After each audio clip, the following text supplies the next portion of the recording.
panel is recommending certain groups be placed at the front of the line for swine flu vaccinations this fall, including pregnant women, healthcare workers, and children 6 months and older. What do they know that we don't? The Advisory Committee on Immunization Practices also says that those first vaccinated should include parents and other caregivers of infants, non-elderly adults who have high-risk medical conditions, and young adults ages 19 to 24. The panel, whose recommendations typically are adopted by federal health officials, voted to set vaccination priorities for those groups during a meeting in Atlanta. Who monitors this? None other than Alex Jones, award-winning documentary filmmaker and political researcher and talk show host as well. Alex, another unbelievable story. Absolutely, George. Just some background. Remember, you led the charge with others in 2002, 2003 with the Model States Health Emergency Powers Act. They ordered 14 million first responders, police, nurses, doctors, county workers to take the smallpox shot. When Health and Human Services Secretary Tommy Thompson wouldn't take it, the whole thing fell through. Under Executive Order 13375, 13,375, that Obama is continuing, it's a Bush executive order, they can have mass lockdowns of cities, use the Army, quarantines, forced inoculations, complete martial law. That is CBS headline. CBS News, DHS sets guidelines for possible swine flu quarantines. Then, of course, you're talking about the PrisonPlanet.com article that from Paul Watson today that sources CNN, military to work with FEMA during swine flu pandemic. This is what's so sinister about this for all your listeners to understand. I know George knows this, but for some that may not, let me just tell your 16 million listeners this. Ladies and gentlemen, back in March 5th, I did emergency alerts on our websites and on the audio blogs with county commissioners, with emergency managers in Indiana, New York. I received secret state of New York documents with phone numbers, confirmed they were real, with FEMA and Homeland Security getting mass graves ready. This is not speculation. This is not the plastic coffins or things that are questionable, which have now been confirmed. This is official state of New York, up on Infowars.com, scans of the documents saying getting even little cemeteries ready for hundreds of thousands dead. The feds went into Indiana and Illinois, 2 different emergency managers I talked to, and said, get ready for martial law. There will be a massive flu pandemic. They've done drills with police where the citizens try to raid the police departments for the vaccines. Then they, in April, launched the fake hype. When regular flu kills 37,000 a year, this maximum's killed less than 200 in the U.S. They acted like it was the end of the world just to get everybody in fear mode as a smokescreen for the federalization. So it may not be a huge pandemic. It may not be as deadly as they're saying. Probably isn't. We know it was manufactured in a lab. Top scientists have looked at it and said that. It may just be a cover story to sell vaccines, which is dangerous enough, but we've never seen this level of movement in preparation. So we know it's staged. We just don't know what they're staging exactly, but it goes from bad to worse, George. Well, Alex, let me tell you, I think in just a few moments when you hear from G. Edward Griffin, and you know who he is, about the creature from Jekyll Island, you'll see how all of this comes together. Alex's websites, Infowars.com, PrisonPlanet.com. Organic food is no healthier, they say, than ordinary food. What? According to a large independent review, there is little difference, they say, in nutritional value and no evidence of extra health benefits from eating organic produce. The Food Standards Agency, who commissioned the report, said the findings would help you make an informed choice. For years, dentists have warned patients about the decaying effects of cola and sugar, of course, fizzy drinks on the teeth. Research shows that other drinks thought to be better, fruit juices, teas, energy drinks, can now also have harmful effects on teeth, turning the pearly whites to shrinking, spotted yellows, marred with pocket marks. Scientists say sipping fluorescent-colored sport drinks, carbonated beverages, and citric fruit juices bathe the teeth in harmful acids. The constant exposure strips the hard protective layer of the tooth, called the enamel, and could dissolve the entire tooth. There's no doubt about using sunbeds or sun lamps. They say it will raise the risk of skin cancer, according to international experts. Previously, the International Agency for Human Research on Cancer assessed sunbeds and sun lamps as probably carcinogenic to humans, but now they say it definitely is. Talk show host and Dr. Dean Adele on the line with us now. Dean, I guess what do? Stay away from these tanning beds? If you do, you're going to have to stay away from the sun also.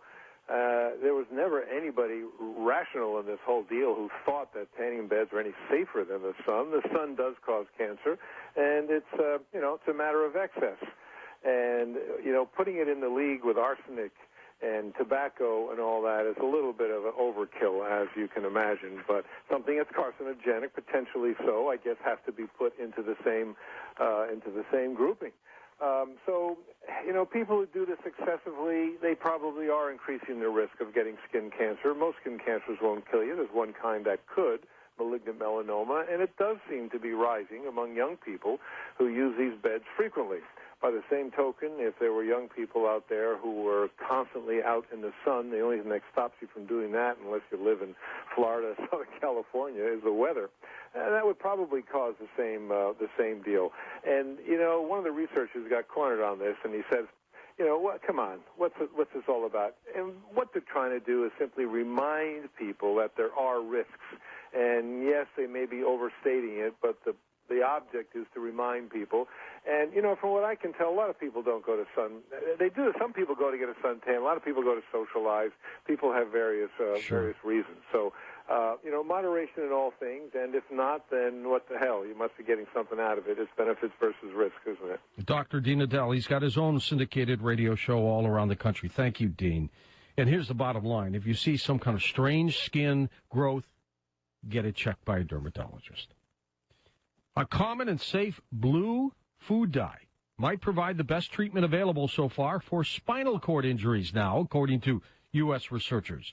Tests in rats showed that the dye called Brilliant Blue G, which you will find in those blue M&Ms, for example, a close relative of the common food dye Blue Number 1, crossed into the spinal fluid and helped block inflammation. Cancer-stricken actor Patrick Swayze has dismissed reports that he has suffered a heart attack. A spokesperson for the actor, who has been diagnosed now with pancreatic cancer, has denied claims made by the National Enquirer that he suffered the heart scare. Currently, Swayze is working on his biography, The Time of My Life, at his L.A. home with his wife of 34 years. A lawyer for victims of Bernard Madoff and his Ponzi scheme say the financier told him during a 4.5-hour interview in prison plenty details about the fraud, including how it took place and how securities regulators simply missed catching him. The San Francisco lawyer said he planned to use what he learned to add defendants to a lawsuit to be filed in Manhattan this week on behalf of investors harmed by the multi-billion-dollar scam. Madoff, 71 years old, pleaded guilty in March and was sentenced to 150 years in prison. That means he'll be 221 when he gets out. He was taken 2 weeks ago to the Butner Federal Correctional Complex, which is 40 miles or so northwest of Raleigh, North Carolina. And the trustee overseeing the liquidation of Madoff's assets has sued the disgraced money manager's wife, asking for nearly $45 million that he says was spent on a life of splendor. An American Airlines jet was forced to make an emergency landing in St. Louis shortly after taking off after one of its engines was disabled, a collision with a bird. In Khartoum, Sudan, a Sudanese female journalist facing 40 lashes for wearing trousers in public in violation of the country's strict Islamic laws told a packed Khartoum courtroom she is resigning from a UN job that grants her immunity so she can challenge the law on women's public dress code. In just a moment, we are going to talk about one of the most compelling stories I have ever heard, and I think you'll agree. Creature from Jekyll Island, a second look at the Federal Reserve.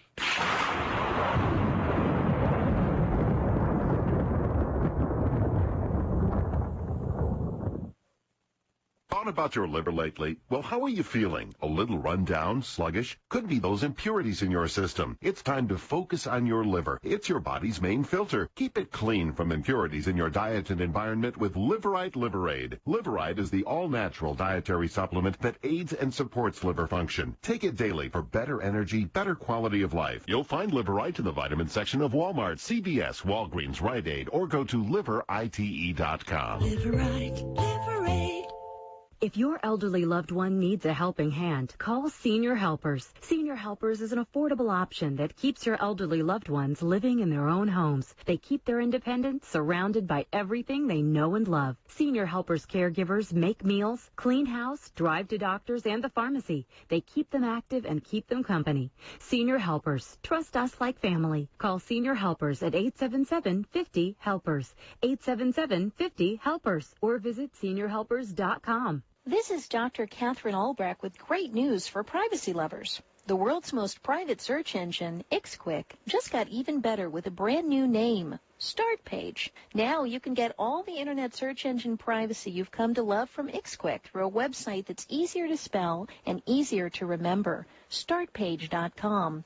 Other search engines like Google, Yahoo, and Microsoft record all your searches and store them in a giant database. But StartPage protects your data. They don't record your IP address, make a record of your searches, or use tracking cookies. And best of all, StartPage is totally free. Because it's run by XQuick, it's also third-party certified to protect your data. The only difference is the great new name, StartPage. Please join me in welcoming StartPage to the Internet community. If you don't like Big Brother spying on you, use StartPage.com for great search results and total privacy. Start searching with StartPage, the world's most private search engine. Your home for Fox News, 1110 KFAB.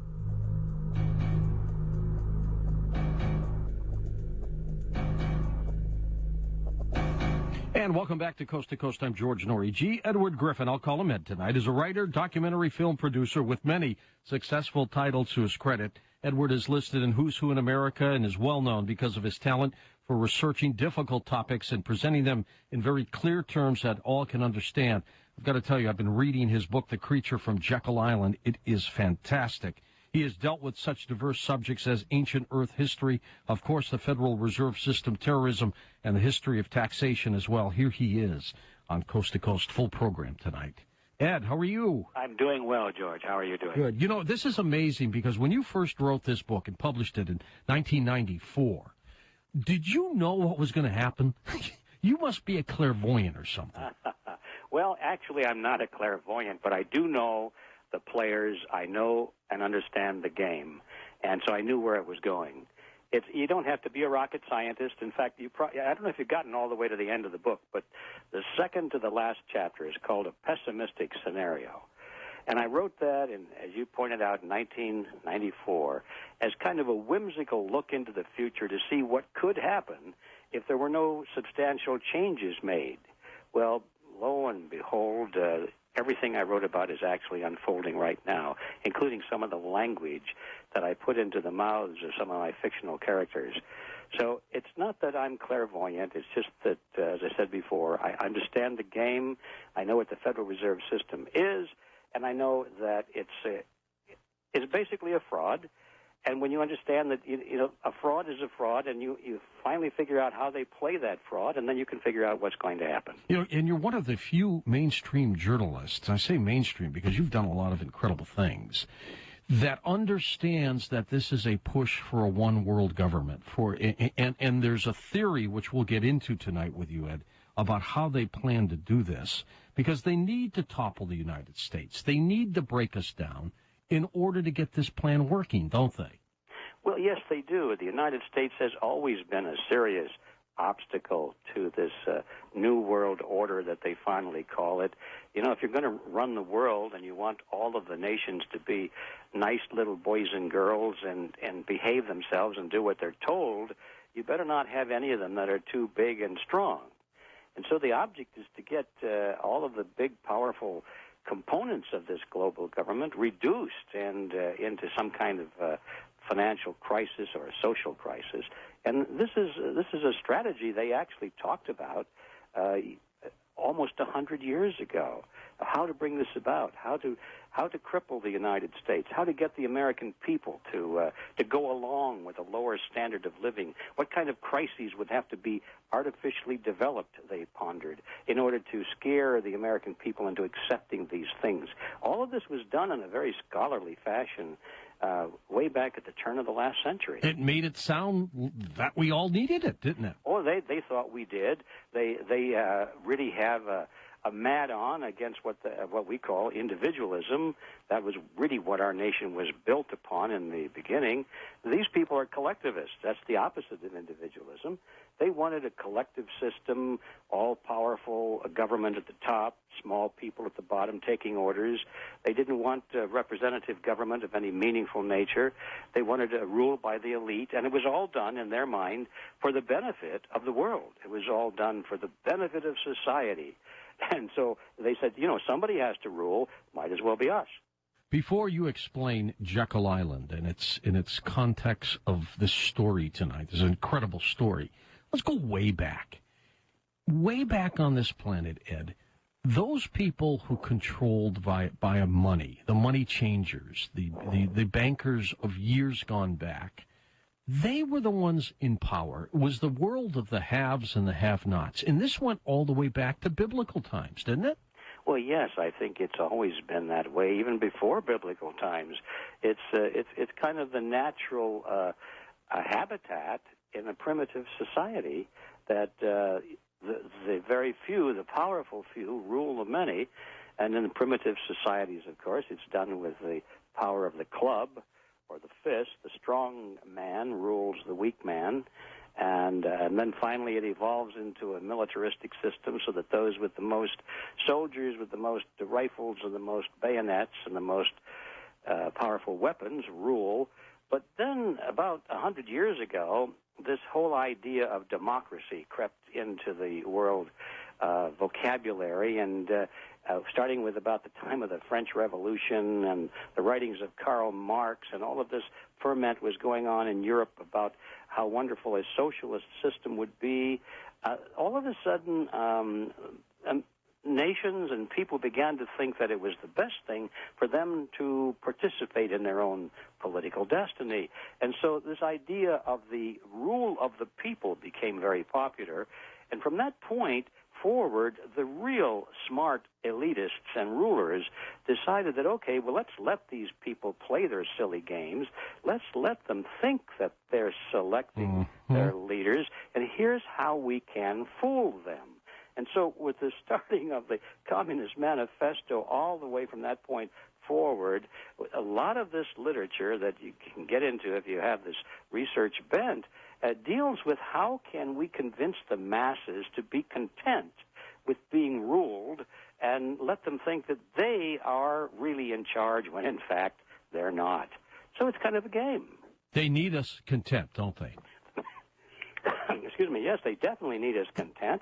They want us to be content that no matter what happens to us, well, it's okay because we voted for our dictator. When this country was formed, did we bring over the European monetary system at that time? Well, actually we did. Well, before the country was formed, we brought over all of the financial institutions from primarily England. And after the country was formed, the Bank of England was the dominant factor. I shouldn't say after the country was formed, after the Constitution, no. But during the prior period leading up to the Revolutionary War is really what I should have said. We were living under the shadow of the Bank of England. And so when the United States was created, we already had a central bank which was modeled after the Bank of England. It later became the Bank of Philadelphia. But we got rid of it and didn't have a central bank for a long time. And then it reared its ugly head again, and we had another central bank, and it ripped off the people and caused inflation and destroyed savings, and we got rid of it.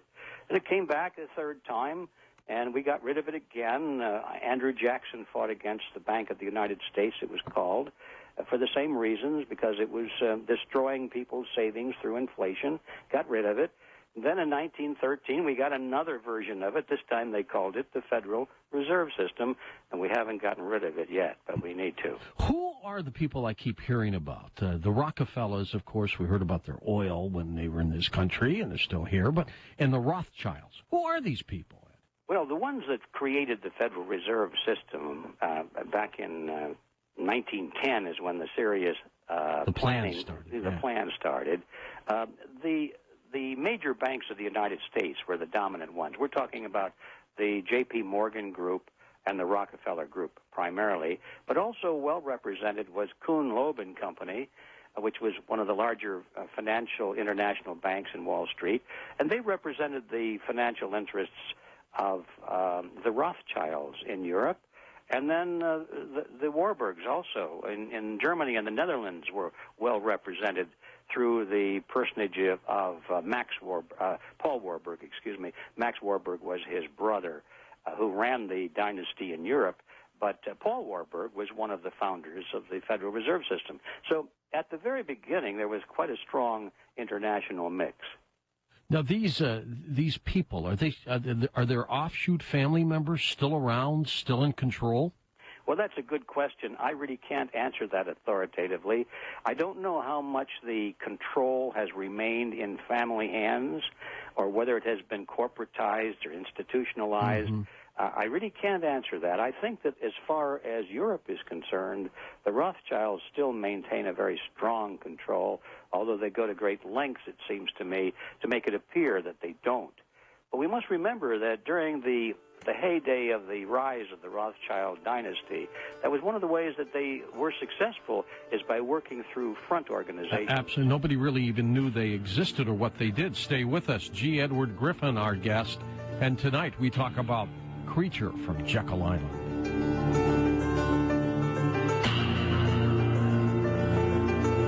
To access the audio archives of Coast to Coast AM, log on to coasttocoastam.com.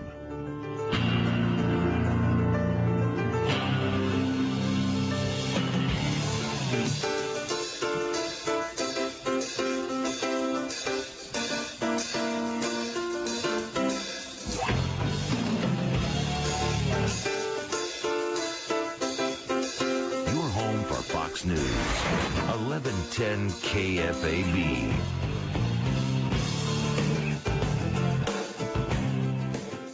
We're out to be number one in the USA. That's the reason people say Rusty Export. Hey, you can't do better than that. Will somebody please call the law? There's a lot of people fixing to steal a lot of vehicles at Rusty Export with their giant rebates, giant discounts, and cash for clunkers. This has got to be illegal. Illegal, I tell you. Not. The selection on lowest prices, too. That's the reason people choose Rusty Export. Yeah, you can't do better than that. Brand new 2010 Fusion starting at only $9,800. Brand new $27,000 Ford Taurus is starting at only $11,900. Brand new $17,000 Ford Focus is starting at only $5,500. Call the law. Rusty Export. Yeah, you can't do better than that. This is exciting. Absolutely incredible.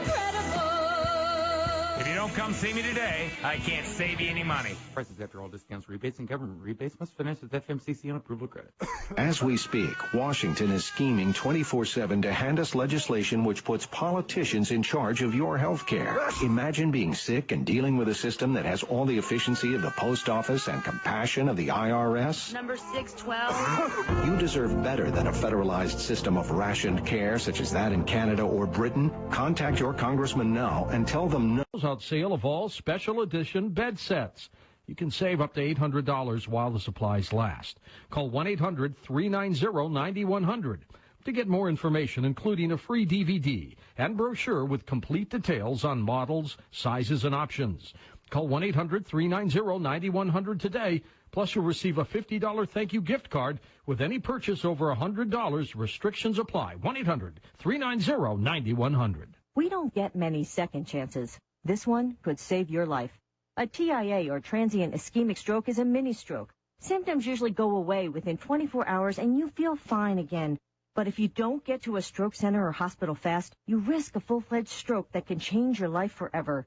Don't take that chance. Contact National Stroke Association at 1-800-STROKES or visit stroke.org and find out more about recognizing stroke symptoms fast.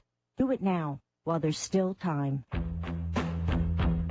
If you haven't thought about your car's battery in a while, it's time to talk to someone who has. The pros at Advance Auto Parts. They know all about batteries, how long they last, and when they should be replaced. One conversation at Advance could be the difference between being sure or being stuck. And if it turns out you do need a new battery, Advance has one for almost every make and model and will install it for you right on the spot, free of charge. Advance Auto Parts. We'll help you keep the wheels turning. 1110 KFAB.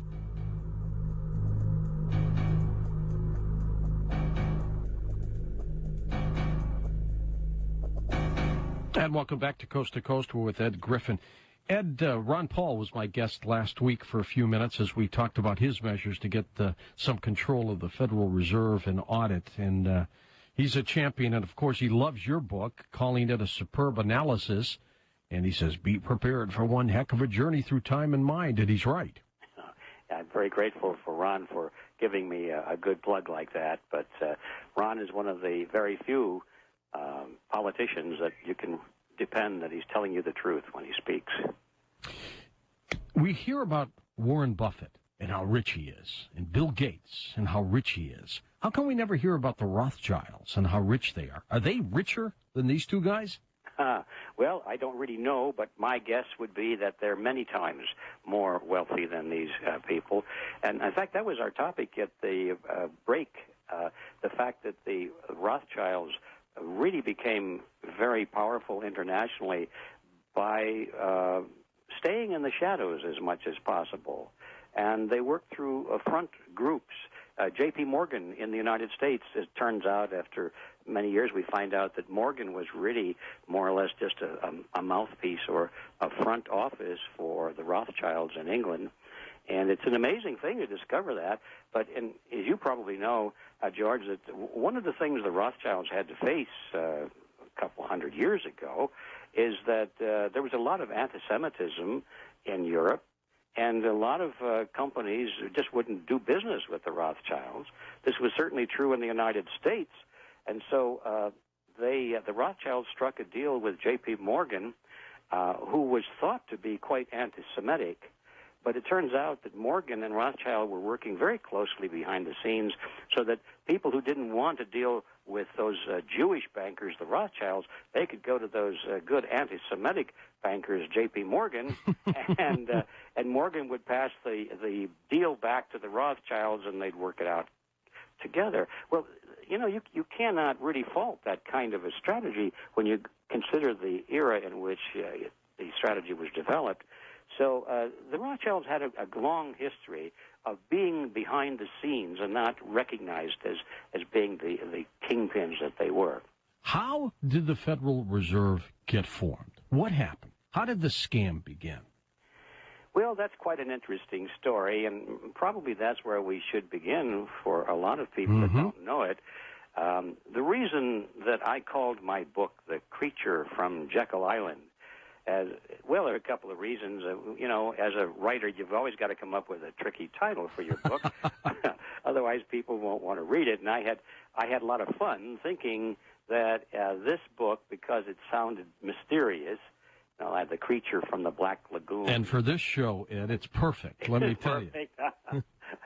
And, you know, I thought if ever anybody saw it in a bookstore, they might think it was a sequel to Jurassic Park. That's right. And buy it. And so, anyway, that was half in jest. I did want a tricky title, but in this case, it's more than just an interesting title. The Creature from Jekyll Island has significance because the Federal Reserve System was created on Jekyll Island. Now, that's a real island. It's off the coast of Georgia, and it was on that island back in 1910 that the Federal Reserve System was hammered out in all of the important details.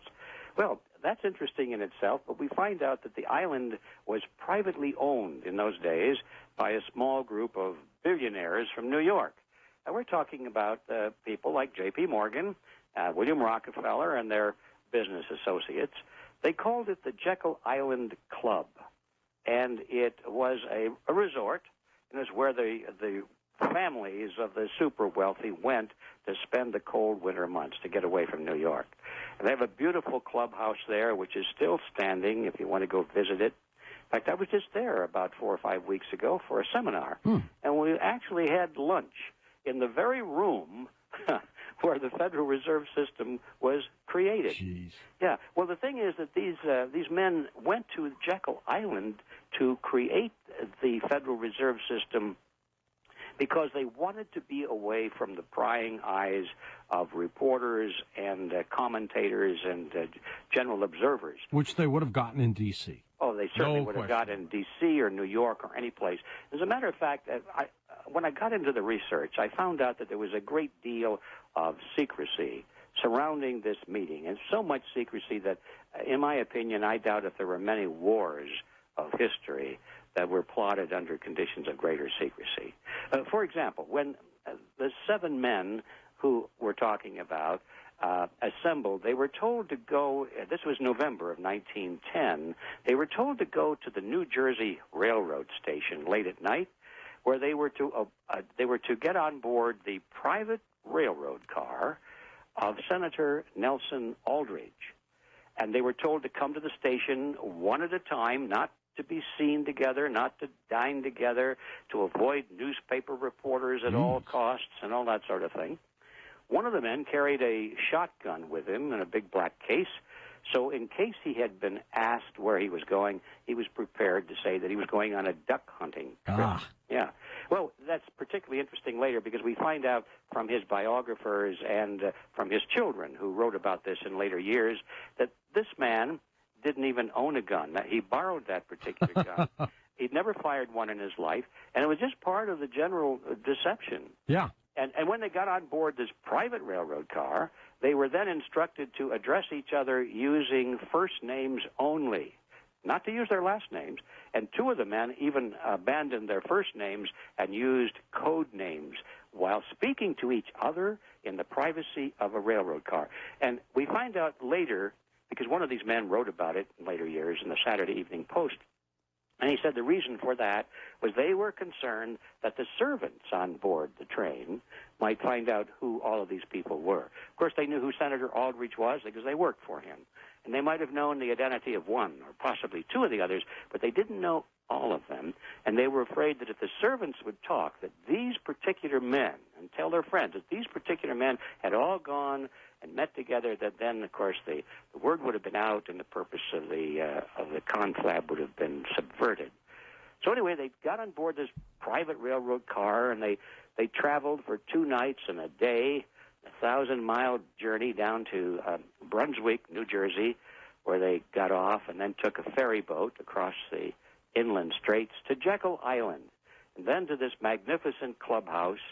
And they sat around a table in the room that I mentioned a moment ago where we had lunch, and for a week they hammered out all the details of what became the Federal Reserve Act when it was passed into law 3 years later.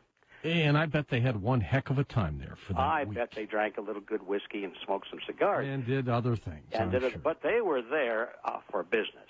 They were there to create the Federal Reserve System, and they were deadly serious about it. Now, let me just finish the story here. They went finally back to New York and disappeared into the environs of Wall Street. And it's interesting to know that for quite a while thereafter, they denied that they ever went to such a meeting. They said, that's absurd.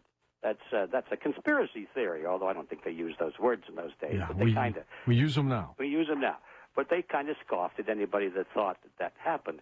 And it wasn't until after the Federal Reserve System was passed into law and eventually became revered by the citizenry as a great American institution, only then did they begin to come out and say, yep, we went, and this is what we did, and then they began to boast about it. And so now, after some of these guys had written some books on it, their biographers have written about it, their families written about it, and so forth. You can go to any well-stocked library today and learn in great detail what they did at Jekyll Island and why they went and so forth. Prior to 1910, what's our monetary system in this country, and how are things economically functioning? Well, that's a good question because it leads right to the issue of why the secrecy for this meeting. Mm-hmm. Prior to 1910, the country was in pretty bad straits. Each state of the Union had its own laws regarding banking. And in every case, they had formed little monopolies at the state level, and the legislatures of the states had given the banks special privileges to literally violate their contract with depositors. The banks generally made the depositors think that if the depositors put money into the bank, well, of course, the bank was going to keep it in the vault. So that's what we still think now, but it's not true. Now. Well, it's never been true because, the depositor said, no, I can have my money back anytime I want it, right? And the bank says, oh, of course, yeah, sure, it's your money. And so then the bank turned right around and loaned on that. Not only loaned that money out, but they loaned money on top of it, which they didn't even have, so that the demands against the deposits far exceeded what was in the vault. So, of course, you can play this game for a little while, and then finally the word gets out, and people say, hey, they don't have my money there, and I want my money. Yeah. So they had runs on the bank, and people lost their deposits, banks closed, and all that sort of thing. Well, it's like Bernard Madoff. It works until people need some money. Yeah, and that always happens eventually.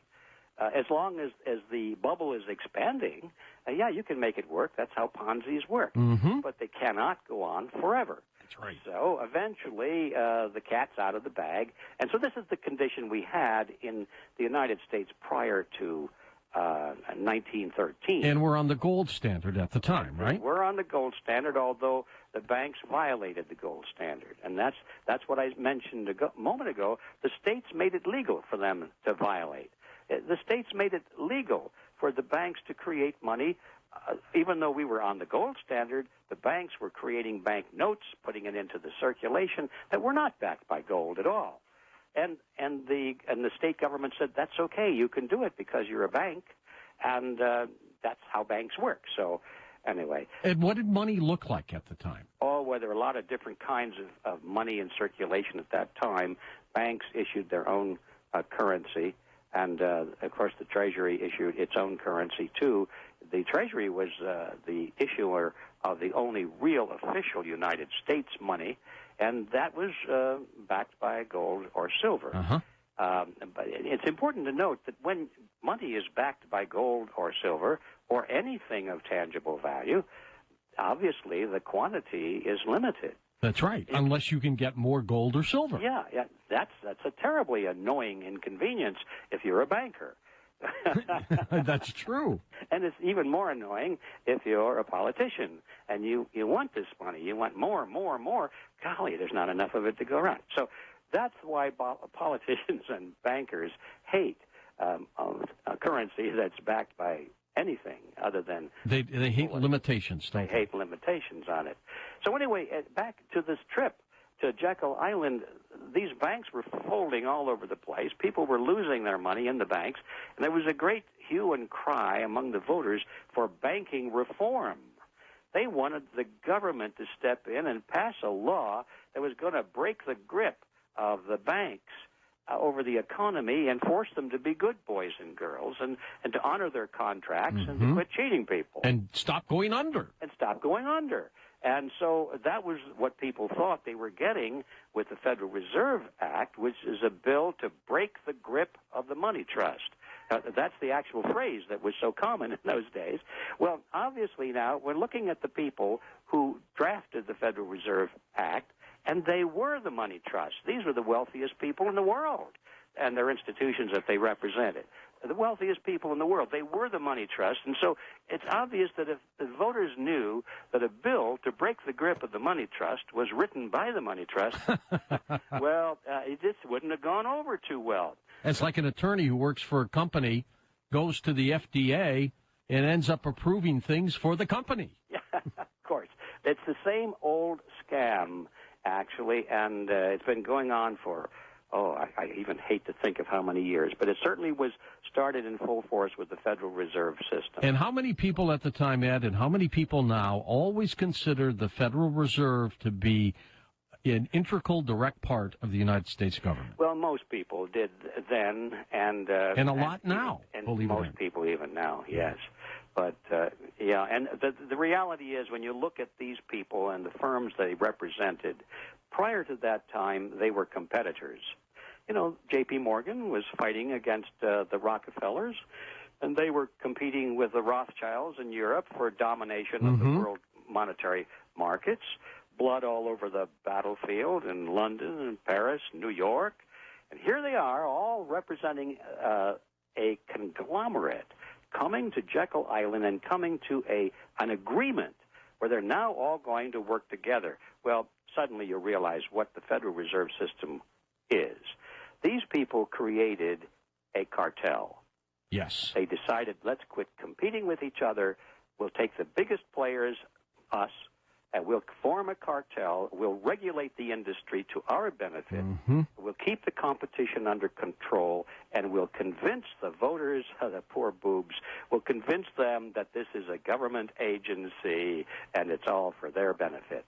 And we'll have the government borrow money from the people. And we'll finance the government, and that means that eventually we will control the government. Exactly. And that's what happened. Did JFK try to do away with the Federal Reserve? I do not believe he did, and I know that's a very controversial issue. Yeah. A lot of people think that he tried, and that that was one of the reasons, if not the primary one, that he was assassinated. I don't read it that way at all, and I know about the executive order that people cite. I did a lot of research on it, and I find out that executive order did not do the things that people think that it did. And unfortunately, I have to say that JFK, although he was very charismatic and he did a lot of things that people liked, he was a collectivist. He was trained. He got his political education at the London School of Economics in Europe, and that was set up and funded by the Fabian Socialists International Group. And he was taught there all of the tenets of internationalism and banking as it is now understood that we're talking about. JFK was never a serious opponent of the banking system. What does the Fed want to do now, Ed? What's their goal? Well, the Fed wants to do now what the Fed has always wanted to do, and that is, we must remember, it's a cartel. So what do cartels want to do? All cartels have one purpose, and that is to advance the benefit of the members of the cartel. Whether it's the oil cartel or the drug cartel. Sugar, banana, I don't care. Banking cartels are no different. Except, though I suppose there is one difference, and that is nobody in the sugar cartel will go before Congress and say, well, we raised the price of sugar this month because we wanted to help the American people. Yeah. They would never do that. But the representatives of the banking cartel, Bernanke, will go to Congress and say, well, we raised interest rates because we want to help the American people. We want to slow down inflation, or whatever good thing they claim that they want to do. When in reality, whatever they do, raise or lower interest rates, expand or limit credit, or create money out of nothing and give it to somebody and not somebody else, it's always done for the benefit of the members of the cartel, period. Didn't Alan Greenspan, who used to head up the Federal Reserve, at one point in his career be one of those staunch proponents of gold for the monetary system? Yes, he was. In fact, I quoted one of his papers that he wrote as a young college professor in The Creature from Jekyll Island. It was so stunningly good. It's not very long, the part that I quoted, maybe a page and a half, in which Greenspan laid out in brilliant detail the advantages of a gold-backed currency and how that without a currency backed by gold, that governments would be able to steal the wealth of its citizens and destroy the nation. He was very good at it. What happened to him? Well, I think biblically you might say he was taken to the top of the mountain. They got to him. They got to him, of course. He was soon after that he was employed by the J.P. Morgan financial dynasty. He was promoted. He was offered a chance to be head of the Federal Reserve. I'm sure he was told that he would never have another financial worry in his life, and he said, I'll take it. Unbelievable. And Bernanke's the same way. All of these people are bought and sold like so many pounds of hamburger. We must remember that, even though the president appoints, it's really not, is it? Oh, no. The president appoints, but he never even knows these people when he appoints them. So where does he get the name? Yeah. It doesn't come from his address book, I can assure you.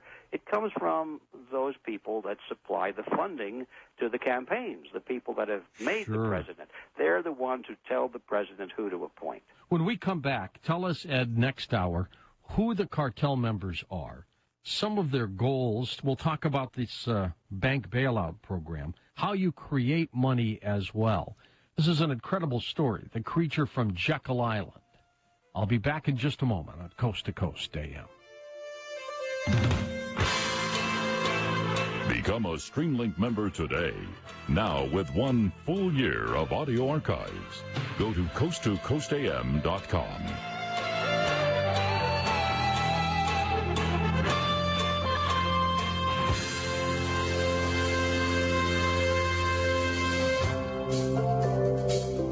You're leaving now. It's in your eyes. There's no disguising it. It really comes as no surprise to find that you planned it all along. Confessions of a Potentially Perfect Parent, brought to you by AdoptUsKids.org. I might look like an adult, like a person who could possibly be a parent, but I have no idea how to talk like one. And everyone knows that if you want to be a parent, you have to sound good when you say things like, "Don't make me turn this car around," or "because I said so," or "Don't make me come back there." I don't even really know what those things mean, but I know that I actually believed my parents when they said them to me. How did they manage to sound so convincing? Here we go. "Don't make me come back there." Oh, no, that's not tough enough at all. Kids can sense weakness. "Don't make me come back there." Ooh, yeah, that's better. In fact, that kind of sounded like my dad. Weird. You don't have to be perfect to be a perfect parent. There are thousands of teens in foster care who would love to listen to you practice your dad voice. Call 1-888-200-4005 or visit AdoptUsKids.org for more information. This message brought to you by the U.S. Department of Health and Human Services, Adopt Us Kids, and the Ad Council. What have you done for your marriage today? For every couple, it's a little different. Well, I would like to say a hug and a kiss, but it was kind of hectic for us this morning. We're going to the museums as a family. I gave her a call and say thinking of her and the kids. What have I done for my marriage today? Yeah, I sent my husband a love email. I think I've avoided all controversial things today. Is that your answer? That's pretty much it, yes. And the creature from Jekyll Island on Coast to Coast AM. For years now, the CZ Radio Plus, and what a dandy it is, has brought us good reception that has allowed many of us to listen to Coast with better clarity. But now C. Crane would like to introduce their very new CC Radio 2. This is with the 2-meter ham band. The CC Radio 2 is the same radio, but with a little better AM reception and a few new features such as the patented twin-coil ferrite antenna built right in for superior AM reception, the 2-meter ham band to keep you informed during a local disaster, the weather band to keep you updated on your local weather and other emergencies, and a brighter display for easier viewing. You can order the new CC Radio 2 for only $159.95 by calling C. Crane in the morning at 1-800-522-8863. That's 1-800-522-8863, or you can visit them online at ccradio.com. That's ccradio.com. C. Crane, the high-performance radio and light company.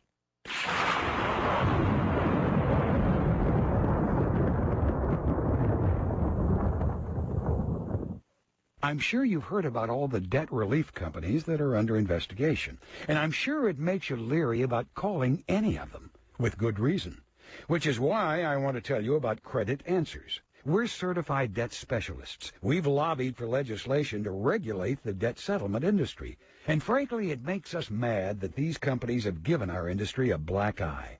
So know that when you call Credit Answers, we'll be with you every step of the way with a customized plan to help you settle your debt and preserve your financial integrity. Because if you have more than $10,000 in credit card debt, you have the right to settle for a fraction of what you owe. We'll be here tomorrow, but call us right now at 800-900-6039, and let's get started on helping you live debt-free. Credit Answers, the answer to your credit card debt. 800-900-6039. 800-900-6039. Not available in all states. Results may vary. See contract for complete terms. On air, online, on demand. KFAB.com.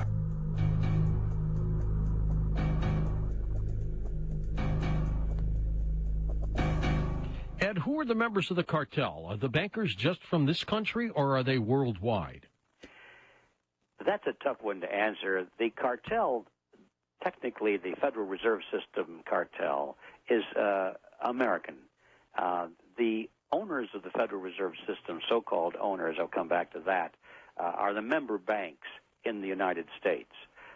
They're not banks in Europe. However, who owns the banks in the United States? We don't know in many cases. Yes, you can buy stock in Chase Manhattan or Citicorp or something like that, but it doesn't tell you too much about the controlling interests. Sometimes the actual controlling interests, some of the most large corporations, are hidden from view. The stockholders have street names, and they disappear into bank accounts, and you've got Swiss-numbered accounts and all this sort of thing. We don't really know who the controlling interests are in some of the largest banks in America. Now, that doesn't mean we can't recognize some of the big players. I mean, obviously, the Rockefellers are right up there at the top. Earlier on, you asked me, do we still have evidence of family dynasties in banking? Well, I mentioned the Rothschilds in Europe. I don't think I got around to mentioning the Rockefellers in the United States. That's so obvious that sometimes I even forget to mention it. But no, the Rockefellers are probably the preeminent banking family in the United States. It's an American institution, and but I'm sure that if we were able to peel back all the layers, we would find that there's an interlock with European financial interests as well. Now, where we're headed with that, though, is not going to be under the peeling. It's going to be right out on the surface, because the move today is to coalesce all of the central banks of the world into a new global banking system. They're talking about that openly now. They used to talk about it rather covertly 50 years ago or 60 years ago. They'd write papers on it or give seminars on it and say, I wonder if we could do this. And now they're holding meetings in Europe to work out the details of how to merge the central banks of all of the nations of the world into one. So it's right out in the open now, and I think the future, if this isn't turned around, is definitely going to be international.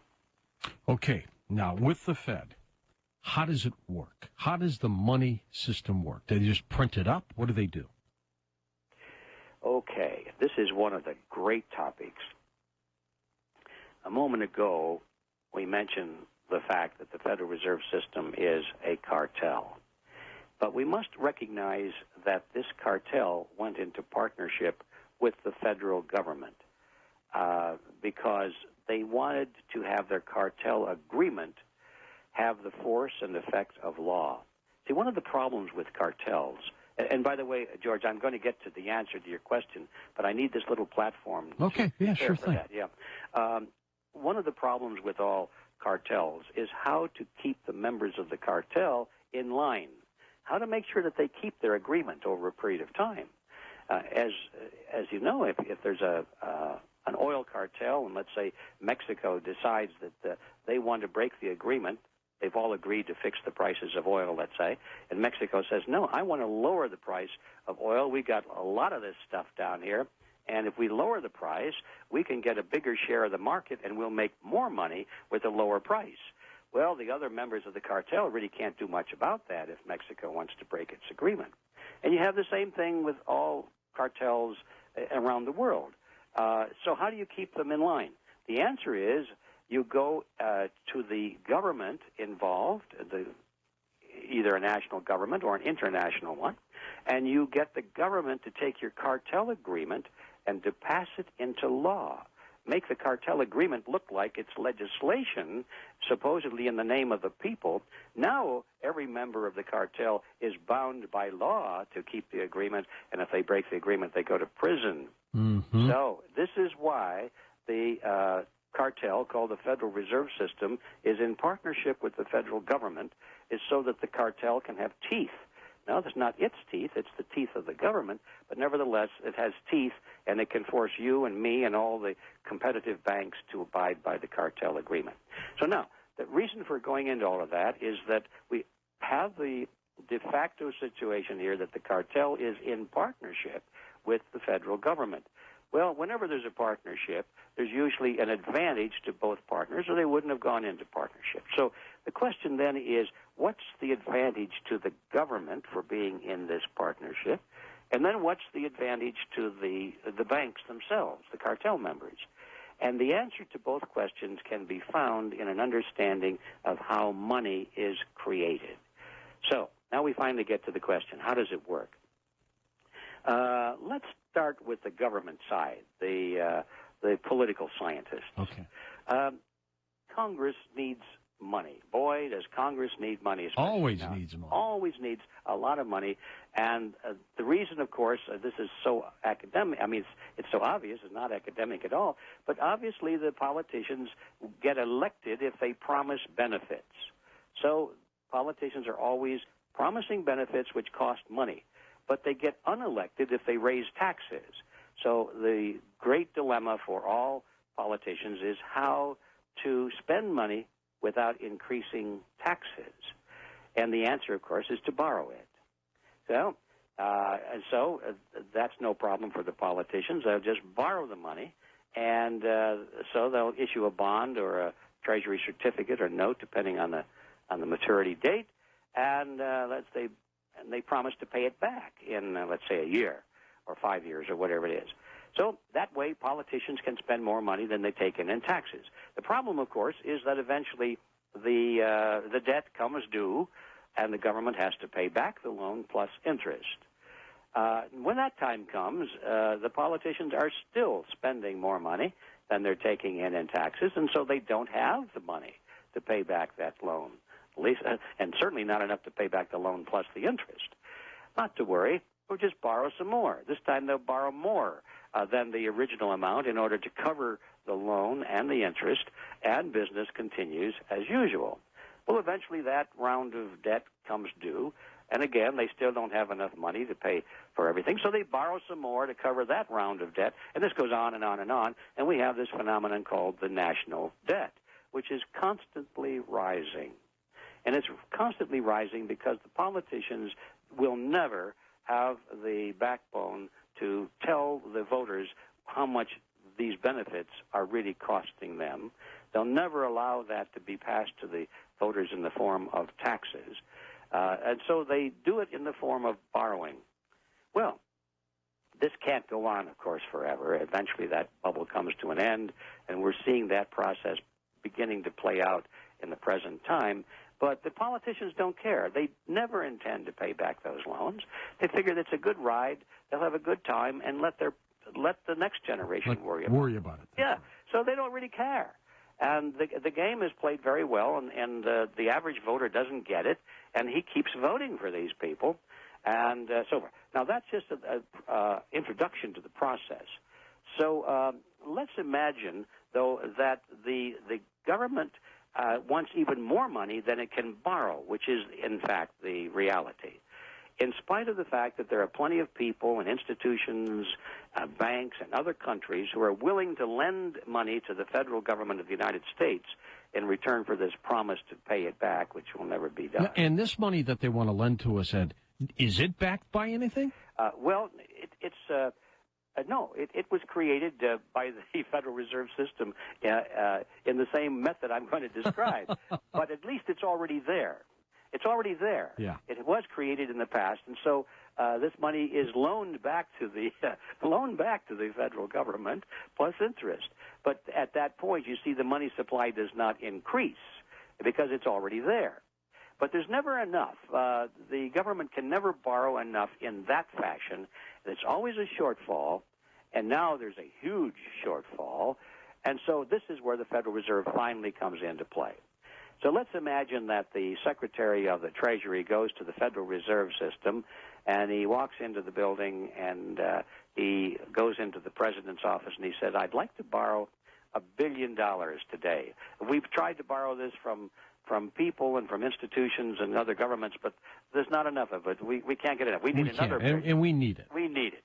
So the Federal Reserve officer says, no problem. He opens up his desk drawer and pulls out this big black checkbook. Of course, that's just a figure of speech. Actually, it's all done with computers. It's a computer. Yeah, but to visualize it, he opens up this checkbook, and he writes a check to the federal government for $1 billion. Just hands it over. He just hands it over. And the Secretary of the Treasury says, thank you very much.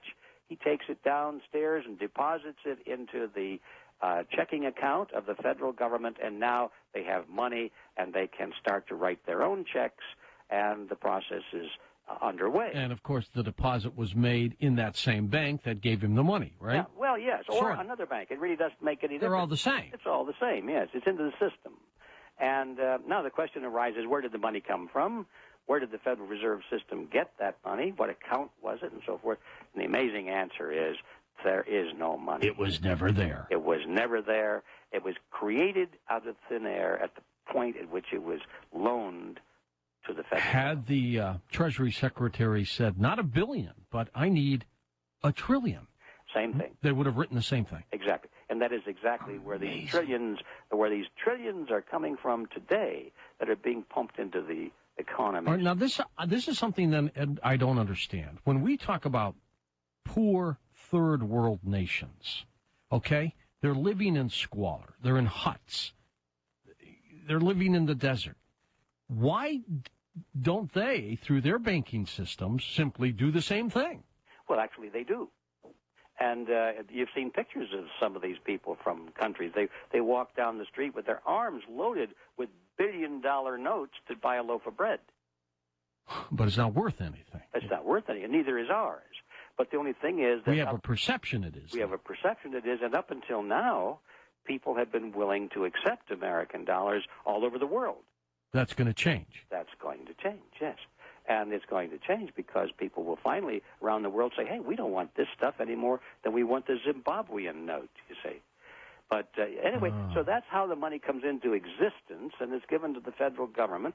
And now we see why the federal government is in the partnership, because it's a much more convenient way to create money out of nothing than if the government turned on its own printing presses. That would be pretty obvious. Why do they seem to be doing it now more than ever before? Why, the Bush administration came up with the $700 billion program, of which they spent $350 they spent half of it, right? $350 billion. And the rest the Obama administration spent, and then some. Why haven't past administrations taken this huge amount of money and just thrown it around? Were they more responsible or not? No, I don't think they're any more responsible, and had they faced the same situation that we're facing today, I have no doubt that they would have, because they have the same mindset. That's the only trick they know. They don't know the trick called restraint or private capital formation or saving your money. They don't know that trick. All they know is go print it, make it out of nothing. Now, does somebody have to eventually pay this phony money back? Well, yes, and I'm coming to that, George. Okay. You bet somebody has to pay it back, and you already know who it is. Yeah, you and me and everybody else. That's right, but let's see how it works. It's fascinating. So the first round of this process is the creation of money out of thin air to give to the government that end of the partnership. So now we see why the government's in it, because they can have access to any amount of money that they may need at any time. Who wouldn't like that plan? Who wouldn't? Yeah. Okay, now, if you think that's interesting, the next step is even greater. It's more amazing than that first step. All right, hold on. Let me sit down now. All right. Normally I do these things standing up. But let me sit down. Let's follow some of that money and see where it goes. Let's take $1,000 of it. Okay. Let's say $1,000 is given to the guy that delivers our mail. And he has a government check now worth $1,000. He doesn't know that, 10 minutes ago that money didn't exist anywhere in the universe. Right. Doesn't care. Doesn't care. No, it's money, it's spendable. It's a government check, of course. It's a good check. So he takes it down the street to his private bank and deposits it into his personal account. Now this money is out of the government side and into the private banking side, and this is where it really heats up. If I were a banker and this guy deposited $1,000 into my bank, I could stand in front of everybody there in the bank and say, "Attention, everybody! I have good news. This gentleman over here just deposited $1,000 into our venerable bank, and we now have money to lend." And everybody would applaud that because they know that the more money that's, to lend, usually the lower the interest rate. See, and I would say, wait a minute, I just gave you $1,000, but I put it into my checking account. That's my money. Yeah, but he's not there anymore. he just left. He thinks it's there, right? He thinks it's there, yes. But the next guy over there says, but $1,000 isn't enough. I want $9,000 to buy this used car for my wife.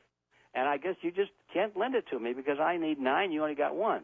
And as a good banker, I'd say, wait a minute, sir, don't leave. I can take care of your loan. And he would say, with $1,000? How could you do that?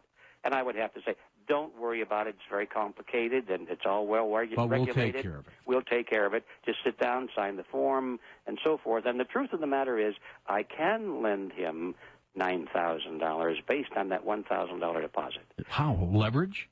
It's leverage. Yes, it's called fractional reserve. That's the real name for it. They let them do that.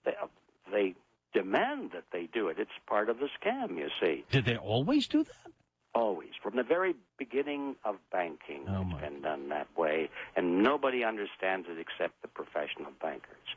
You see, the Federal Reserve says... A license to steal it. It's a license to steal, but it seems so logical at the time. See, the Federal Reserve says that the banks only have to hold, let's say, 10% in reserve, and they can loan out 90%. Well, if we take $1,000 and call it 10%, then that's 10% of $10,000.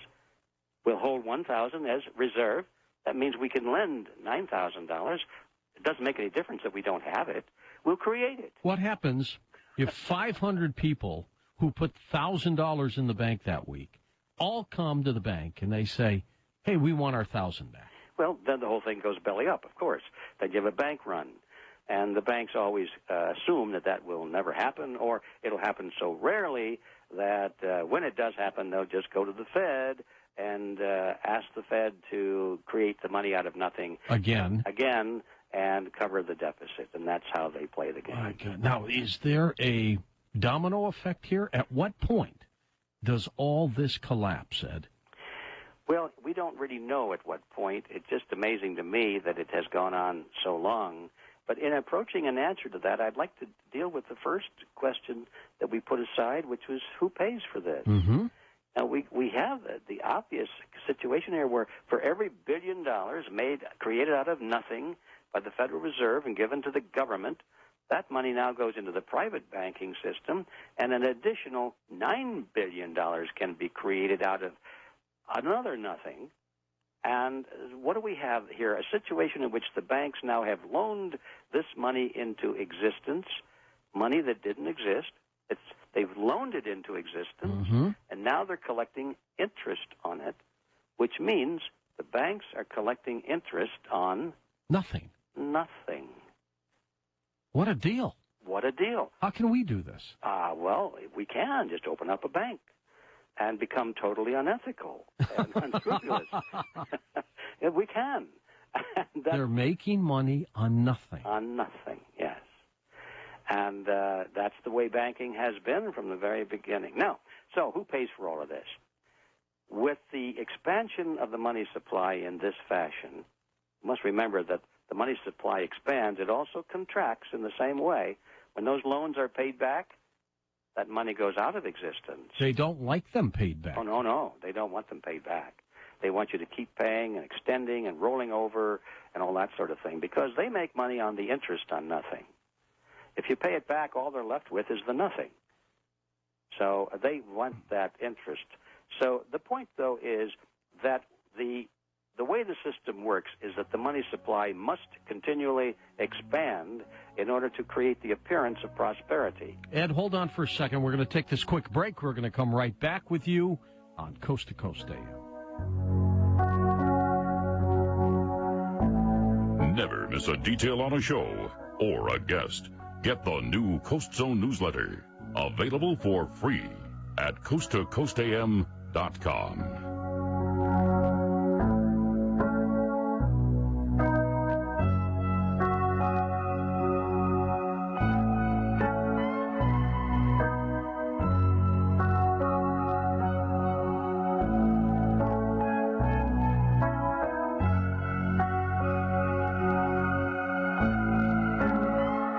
1110 KFAB. On air, online, on demand.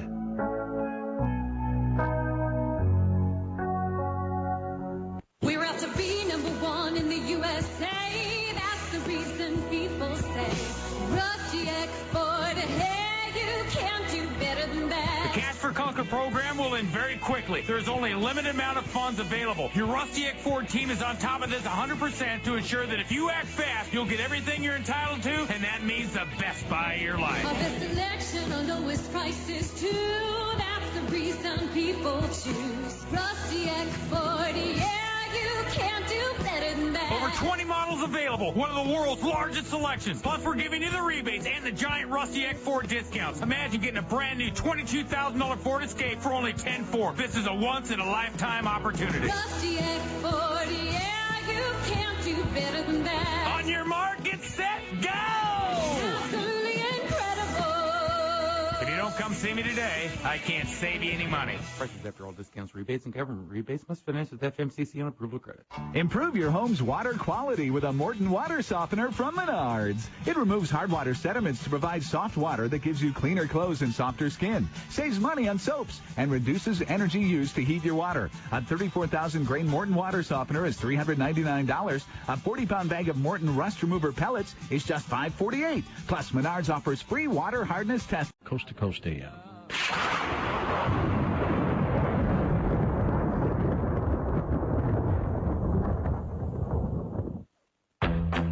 Where do you find the best person to change your oil? Try the rearview mirror. That's right, you.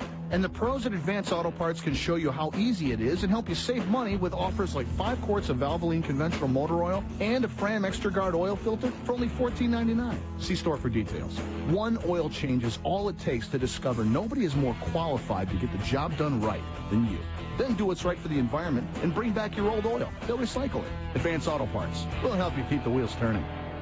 We don't get many second chances. This one could save your life.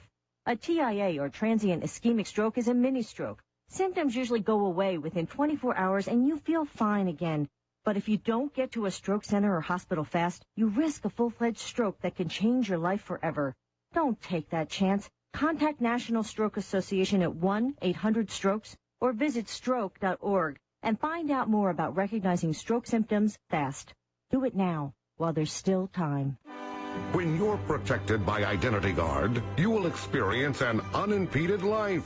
That's right. I'm going to waste even more time noodling around on social networking sites. Our company has helped over 20 million customers of leading U.S. banks actively manage their identity exposure. So we know what the dealio is. I will fearlessly use my credit card in any restaurant in any city in any country, even Brooklyn. Identity Guard scans everything from credit bureaus to public records, alerting you 24/7. I am going to expose myself anytime I feel like it. Oh, wait, that didn't come out right. And should the unthinkable happen, Identity Guard covers you with our $1 million loss insurance. It will make you want to say, Let's go, life. Let's go. Let's go life indeed. Identity Guard. Live a more streaming life. Call 877-ID-GUARD now or visit identityguard.com. That's identityguard.com. 1110 KFAB.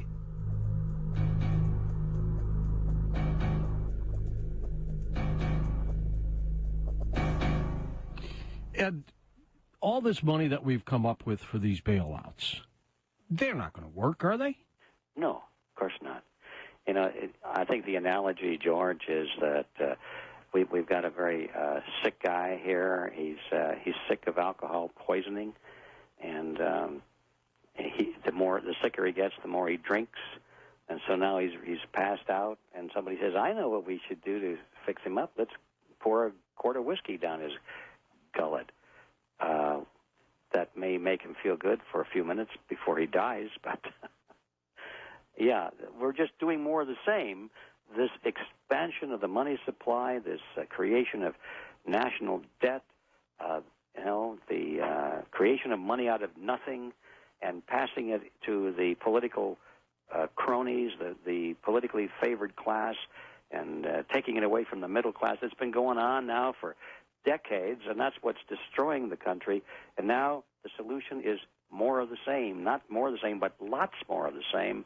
So to me, the answer is so clear that that's not going to cure. It's going to kill.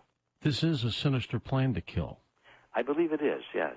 I'm sure not everybody has that plan. I'm sure there are a lot of people that just are pumpkin heads and can't figure it out. But I also know that there are some very smart people that are planning to kill the system. Because they don't like it. They have a better system in mind. And what is that better system in their mind? In their mind, they finally call it the New World Order. Uh-huh. Yes, and they know that a strong, independent United States with strong, independent people are an obstacle to that plan. So the first step is to beat them down, to make them grateful for little scraps, and then they can merge them into this global system. And this is being done by people who have more money than God, who have a lifestyle that some people can't even dream of. Why do they need this? Well, once a person has all the money that they can possibly spend for their personal pleasures, what is left? They're bored, aren't they? I don't know that they're bored, probably, but what's left to stimulate their imaginations and make their hearts pump? And I think it's power. Money is power, of course, but there are other kinds of power. Manipulation, having control over populations, control over what people are taught. Starting wars. Control over where they live, how much they can earn, who can get an education, control over what medical care they can have. Let's go to war and let's win. Yeah. That's got to be heady wine. So I think that's the answer. I think you're right. When they started to put this Federal Reserve together, I think it was done on greed back in 1910.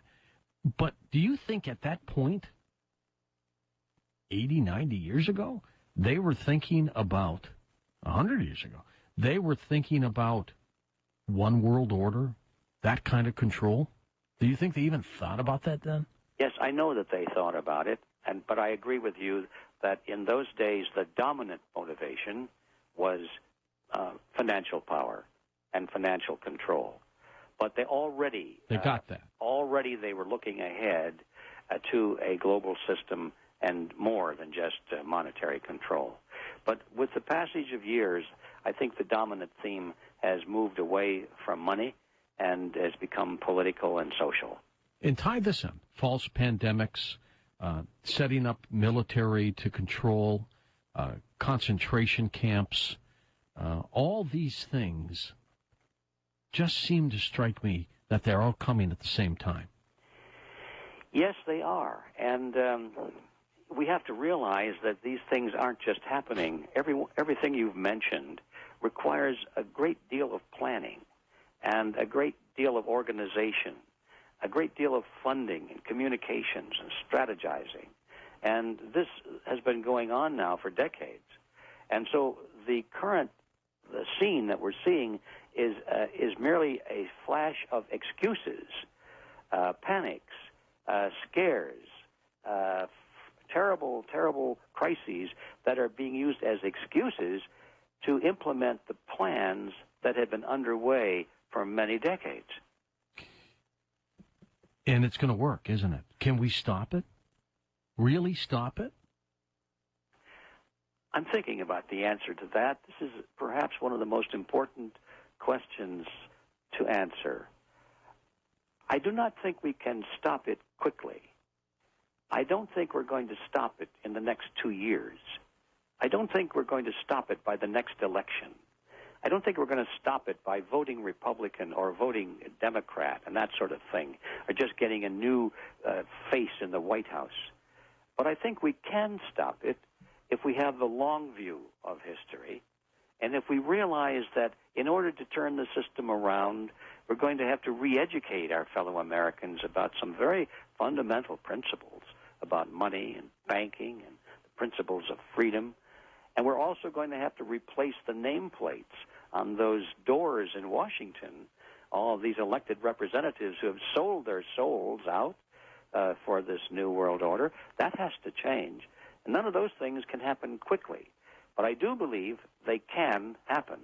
And I'm dedicated to bring that about. But I don't expect it to happen quickly. What if this country decided to go bankrupt? You just clean the slate and start all over with a good, solid gold or silver monetary system. Could it do that? Well, I think it could. But again, without a change in leadership, that's not going to happen. Without an awareness of the reality of money and politics on the part of the voters, that's not going to happen. Yes, it could happen theoretically, but without the foundation of understanding and without the cleaning of the house, getting all of the garbage out of Washington, it's not realistic. But yes, let's take a hypothetical case, assume that the average American now understands that debt is bad and that compound interest is his enemy. He understands that he's being played for a sucker. He understands that the politicians lie through their teeth. He understands that there's no free lunch, and he doesn't expect the government to provide for him anymore. He just wants the government to protect for him. If we make all of these assumptions, and we assume that the people in Washington now are there with no axe to grind except to promote the personal freedom of its citizens, with those assumptions in place, absolutely we could turn this thing around, and I think it would happen a lot faster than most people realize. Without having to bankrupt the company, the country. There may be, no, I don't think we can do it without bankrupting the company or the country, because it's already bankrupt. Yeah, it is. Perhaps we should say it's insolvent. Might be a better word. It's Chrysler. It's GM. It's what happened to all of them. Yeah. That you can't prevent it from happening because it's already happened. But the real issue is, can we recover? Could America rebuild? And the answer is yes. Of course. If you get the yoke off of the shoulders of the average American, get the taxes off their shoulders, get inflation off of their shoulders, get all these regulations off of their shoulders, get the police state off of their shoulders, and let them be free to build and to be creative again, I think it could happen. Get this taxation off their shoulders. Yes. That would have been the big stimulus of all. Rather than give all this money away, why didn't they just have a moratorium on the income tax for a year or 2 years? Well, I think I would have opposed that, as strange as that may sound, because I hope you're sitting down for this, but I think taxes are too low. You do? I do, because we have to pay for all of these benefits we're demanding. And the fact that we're spending all this money and we haven't collected it in taxes means that we have to collect it in inflation. Well, but people should step and say, I don't want this anymore. Stop now it. We're talking. So the issue is not so much just cutting taxes. If we cut taxes without cutting expenditures, we've shot ourselves in the foot. But if we say, let's cut expenditures first and then cut taxes, boy, am I with you there. Absolutely. And do it in a dramatic fashion. But nobody's got the guts to do this, Ed. They don't have the vision yet. But, George, I think what you're doing on your show and what I'm trying to do with my writing and what many other people are trying to do is gradually working. I think more and more people are getting it. And that's very encouraging to me. What do you recommend people who are listening to this show right now, people who have read or will read The Creature from Jekyll Island, what do you recommend in this state that we're in right now, this state of being? What do they do? And let's say they're fortunate Ed, to still be working? Well, there are two levels, I think, to focus on here. The one level is really obvious, and that is how to protect ourselves and our families as best we can from the economic consequences of this mess we're in. And you don't have to be a rocket scientist to figure that out. You know, if you've got a job, you've got to get out of debt as quickly as you can. You've got to start saving as much as you can. You have to put your whatever assets you have, you need to convert them into non-monetary assets as quickly as you can. By that I mean gold or silver or real estate or a warehouse full of tires or something other than Federal Reserve notes. Ammunition? Something, yeah. Because those Federal Reserve notes are just going to evaporate. That's what you need to do. You need to be very close with your family. You're going to need your family to help you in the days ahead. All of these things are pretty clear. But the other level is what's usually not discussed, and that is the fact that there's nothing you can do if the system goes completely totalitarian. Because, and that's where it's headed, not only are we in an economic crisis, we're in a freedom crisis. Absolutely. And if the state becomes total, then all they have to do is just, they say, oh, you got some food? Well, it's ours now. It belongs to the people. Oh, you live in a house? It's paid off? Well, too bad. Into the truck. We need that house for somebody else.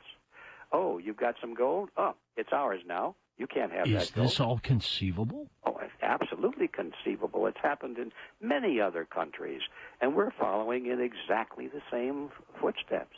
So my point is that any realistic plan for a recovery has to be focused on recapturing and restoring the system, not just putting money aside or trying to worry about the financial side. We need to worry about the freedom side as well. And I think that's the most important. Well, I do too, because in freedom we can recover.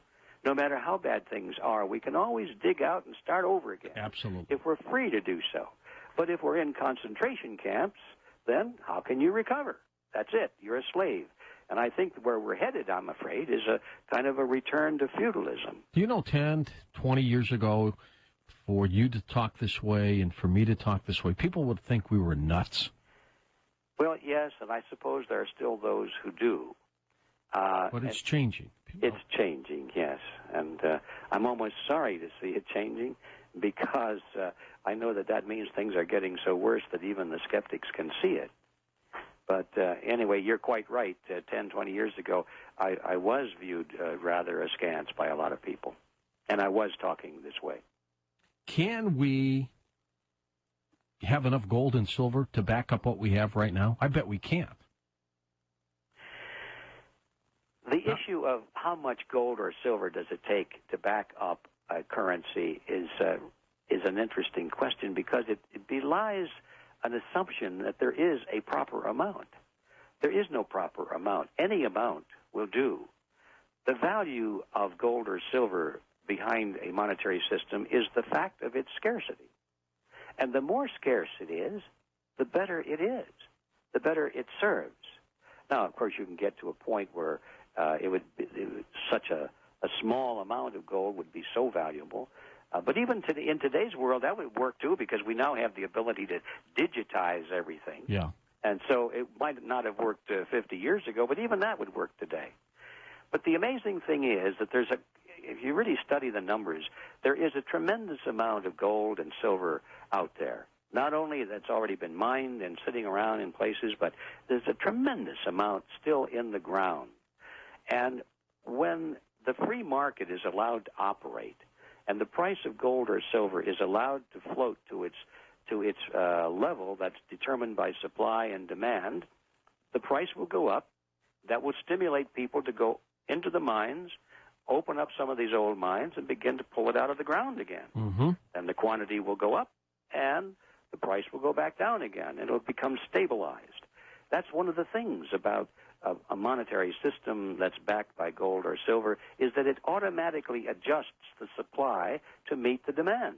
You don't need a committee. You don't need a government to pass laws. You don't need to throw people into prison. You just let it happen, and it's a perfect mechanism because it operates in an environment of freedom. I think the best example of that is that if we had lived in ancient Rome and we had a 1-ounce gold coin, we could have purchased a really nice toga, a handcrafted belt, and a pair of sandals.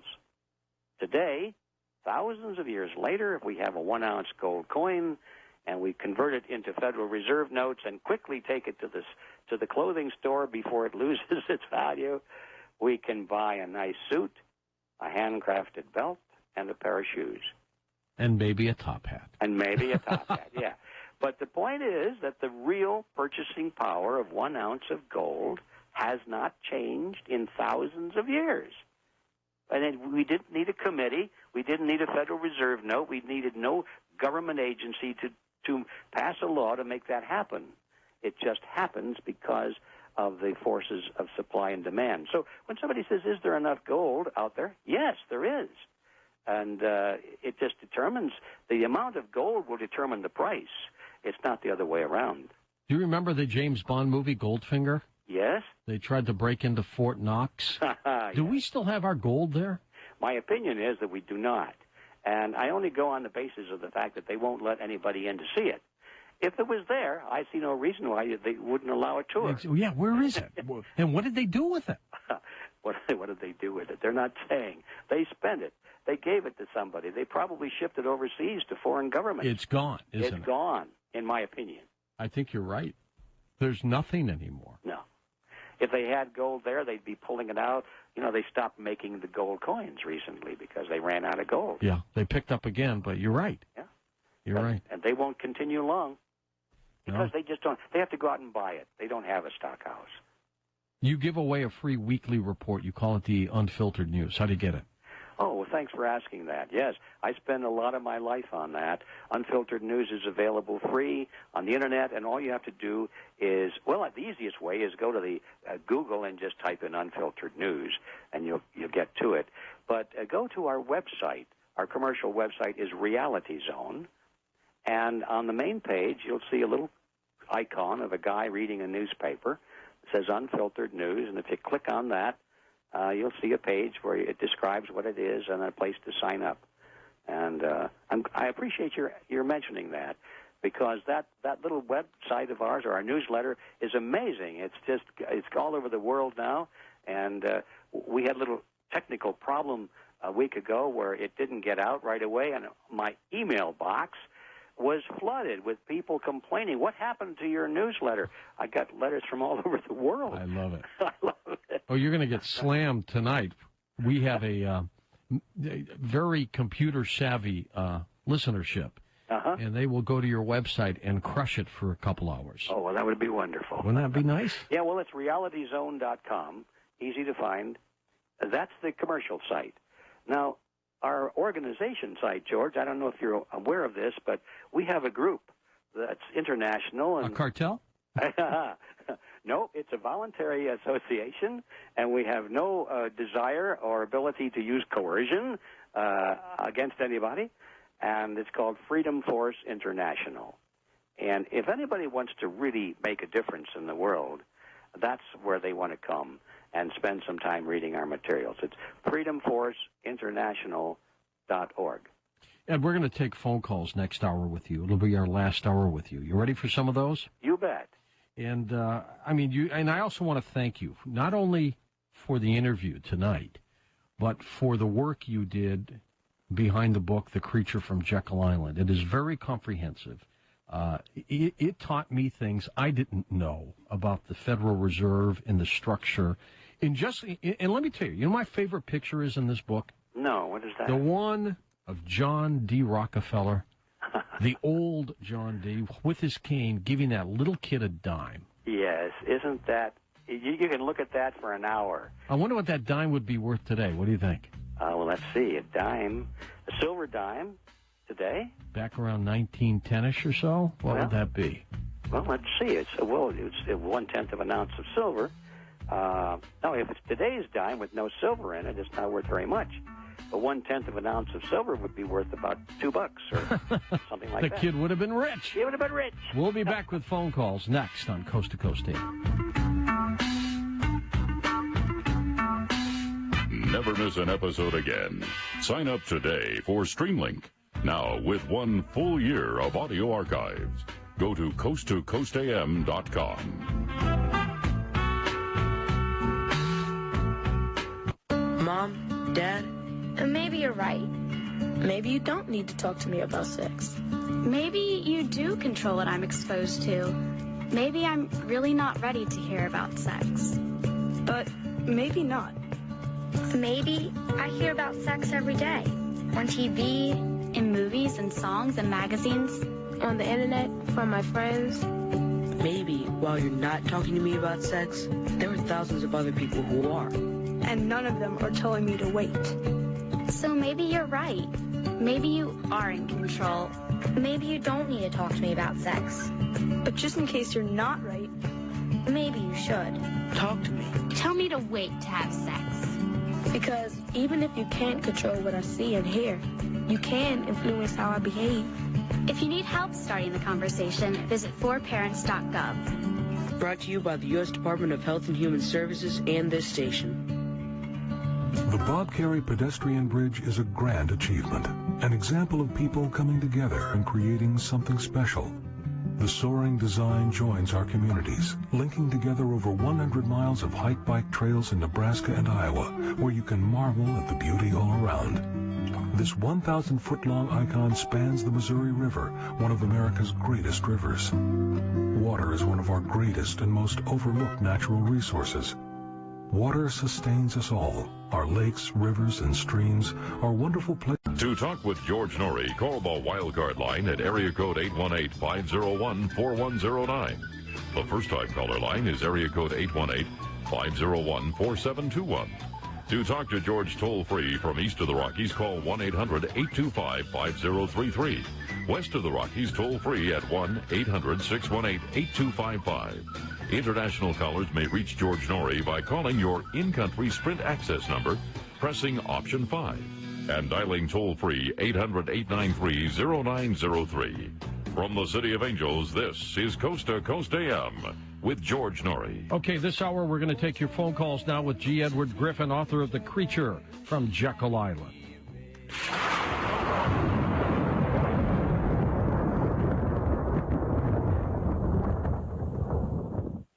When you think of great innovations, your bed doesn't typically come to mind, does it? Well, I do with mine, the Sleep Number bed by Select Comfort. It's the perfect bed for couples.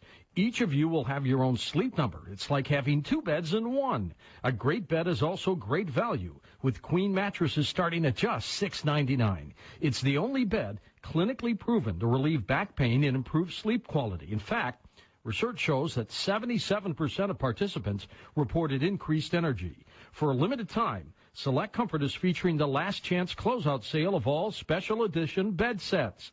You can save up to $800 while the supplies last. Call 1-800-390-9100 to get more information, including a free DVD and brochure with complete details on models, sizes, and options. Call 1-800-390-9100 today. Plus, you'll receive a $50 thank you gift card with any purchase over $100. Restrictions apply. 1-800-390-9100. As a Major League Baseball umpire for over 30 years, I've learned focus is everything. That's why I switched to a complete multivitamin with more. Only one-a-day Men's 50-plus Advantage has both ginkgo for memory and concentration, plus support for heart health. Centrum can't give you all that. And in this game, I want every advantage. One-a-day Men's 50-plus Advantage, the official multivitamin of Major League Baseball. This is Robert Steinberg. I'm a lawyer, and I'm going to talk to you about mesothelioma and asbestos-related lung cancer. My Uncle Lou died from mesothelioma after working in shipyards. That makes this fight personal to me, and I will personally fight for you. So call me, Robert Steinberg, toll-free at 888-891-2200. That's 888-891-2200. On the web at robertlsteinberg.com. That's robertlsteinberg.com. Call 888-891-2200. The consultation is free and personally with me. Robert Steinberg is licensed by the Supreme Court of Texas in New York. Case is likely to be referred. Principal office, Houston, Texas. Your home for Fox News, 1110 KFAB.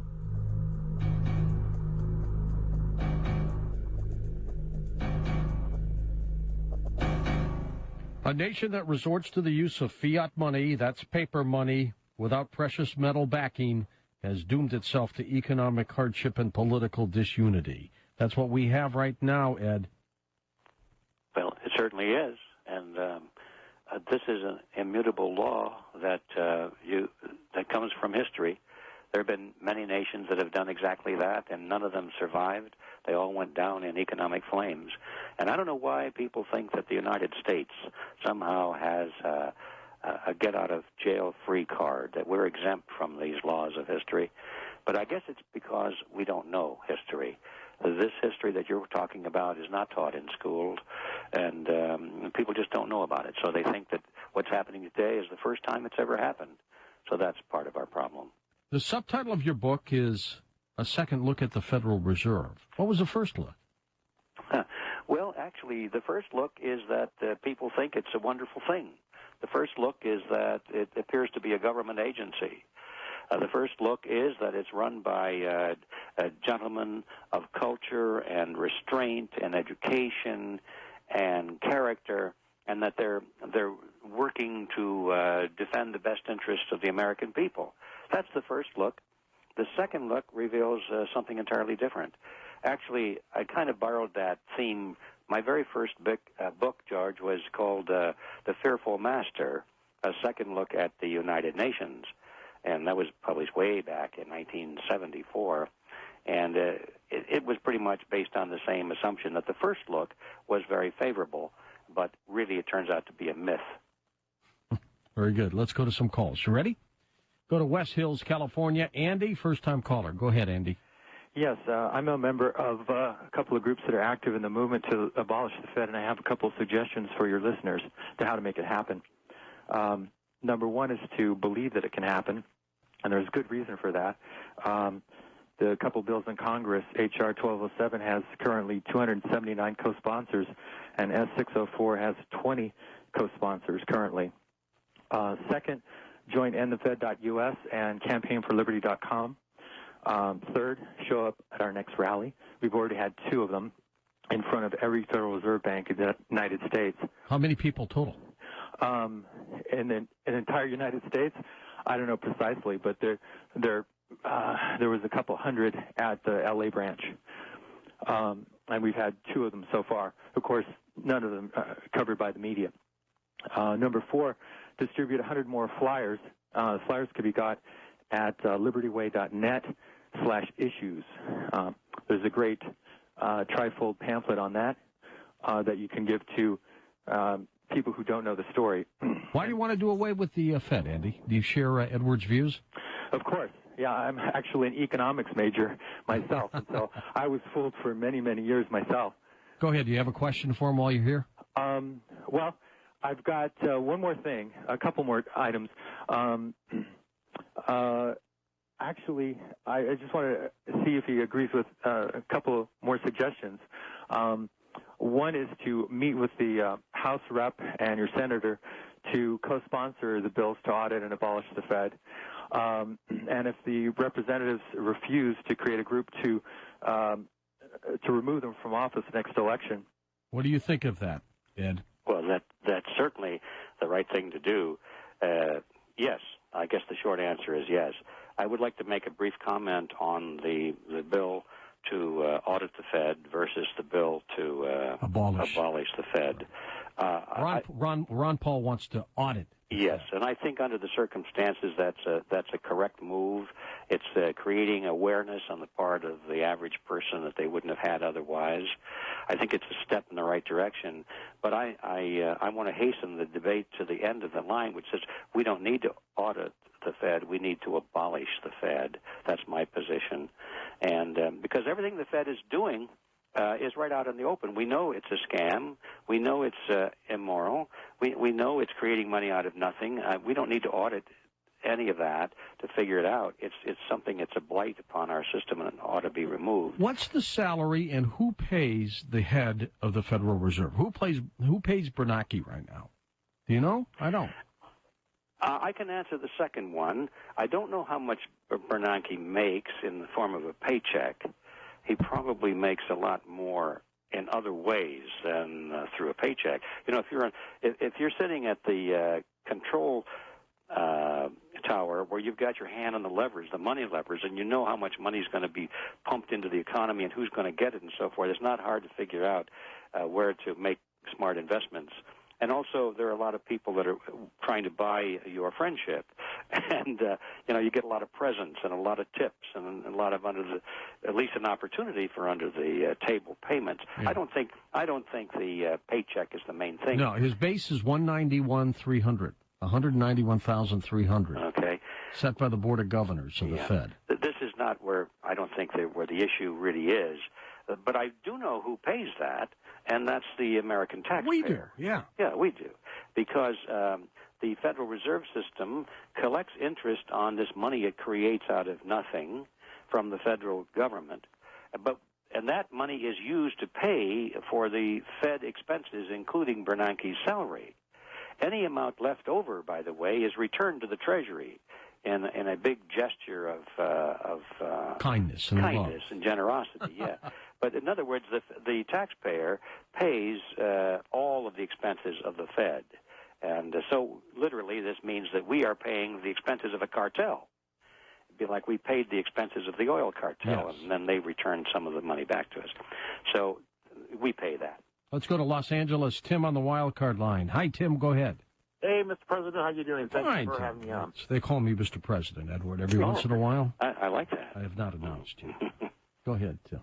Thank you very much. I got a question, actually two questions. And my first question is I have a lot of friends from like We Are Change LA, for example, who say, end the Fed, end the Feds. But what about nationalizing the Feds? Because, I know the Treasury coins money. So if we were to nationalize paper money, instead of using Fed notes, we use like U.S. notes instead. Will that work? Well, my opinion on nationalizing the Fed is that that's just making a very minor change. It's not an issue of who creates money out of nothing. It's the fact that anybody does it.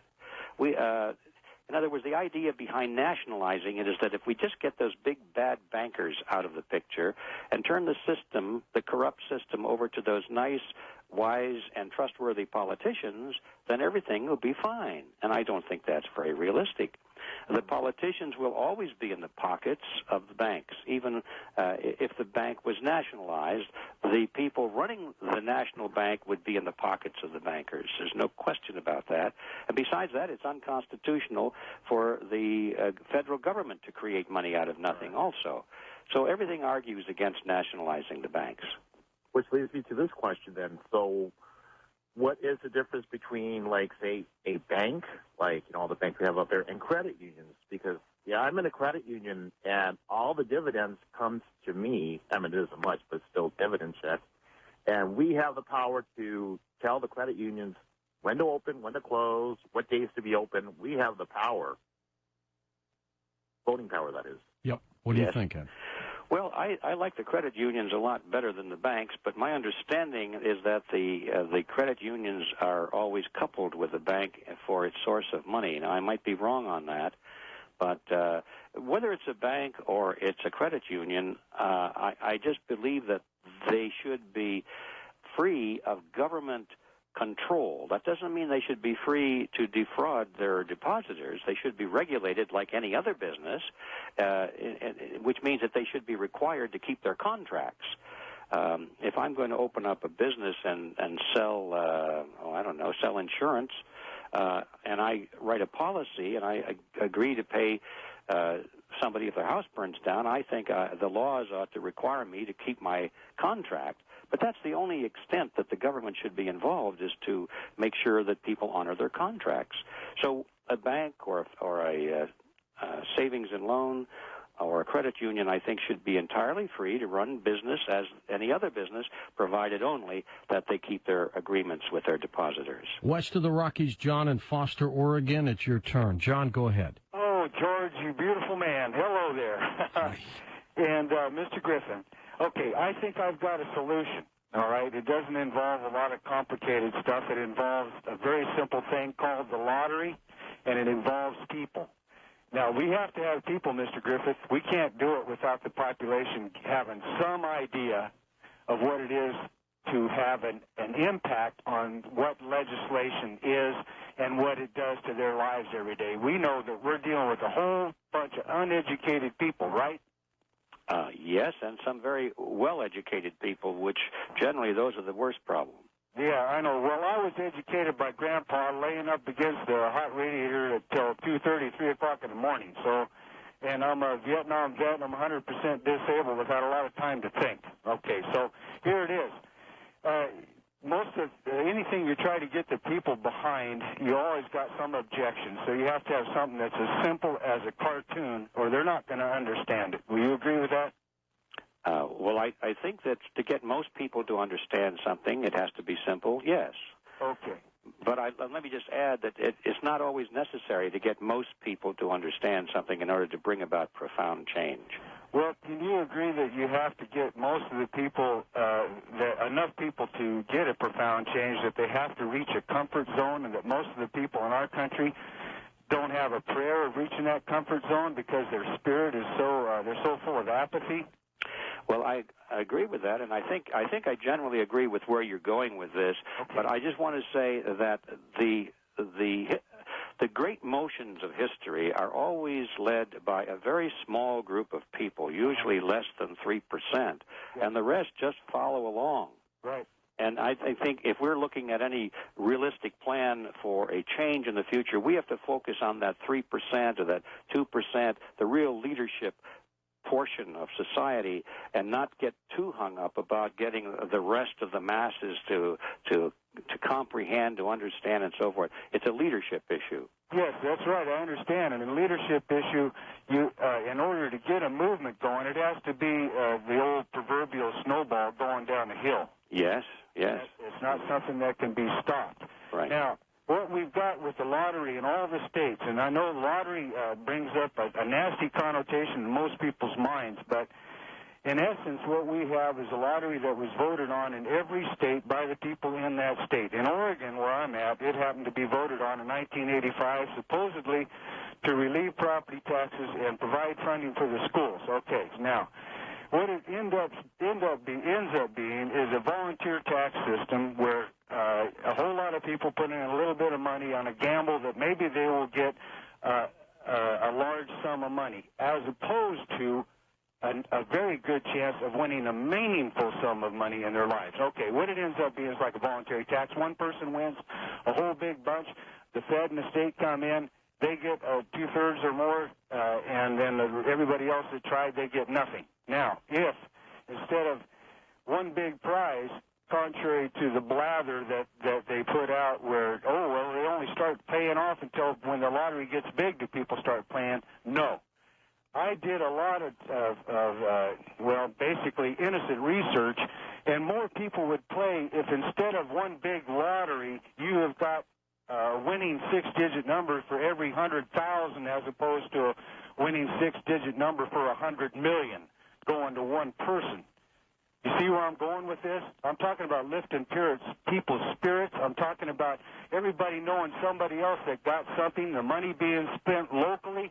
I'm talking about people getting off of the bottom third of their gas tank and on the top fifth of their gas tank. I'm talking about them feeling that they have done something together without actually having to make some political statement. It's a form of continuity without actually getting them involved in anything more than what appears to be a very simple thing. Maybe that's one thing they can do, Ed, in addition to getting rid of the Federal Reserve. Yeah, my question, John, is that I don't want to argue with what you're saying because it makes a lot of sense, but how is that going to get all of these criminals out of the Federal Reserve System? How is that going to get all of the predator class out of government? How is that going to change our country? Yeah, well, that's something that has to be done first, don't you think, Ed? Well, it certainly has to be done, and by raising revenue through a lottery system, as much merit as that may have, it's merely focusing on a different way to raise revenue without focusing on any changes in the system. When the big boys are told, like Bank America, buy Merrill Lynch, do this, do that, why do they do this? And also, why do they buy Countrywide? Oh, well, I'm not privy to the decision process for that, but I do know that certain banking groups are favored, and there's competition between them. And you find a firm like Goldman Sachs, for example, that would use its economic clout to destroy one of its competitors. And I don't really know what goes on behind the scenes, but I do know that the ones that are pushed out of existence and gobbled up are usually the ones that are not as favored as the ones who wind up holding all the chips afterward. Good point. Good point. John, thanks for your call. Let's take a few more before the break, and then we'll be back with final phone calls in just a moment. Steve in Greenburgh, Pennsylvania, east of the Rockies. Good morning, Steve. Good morning, George. Thanks for calling. Go ahead. I'd like to say it takes a great deal of courage to stand up for these people, and I commend Edward for his courage on the subject. I'd also like to say that it takes a lot for a host to have a guest like Edward.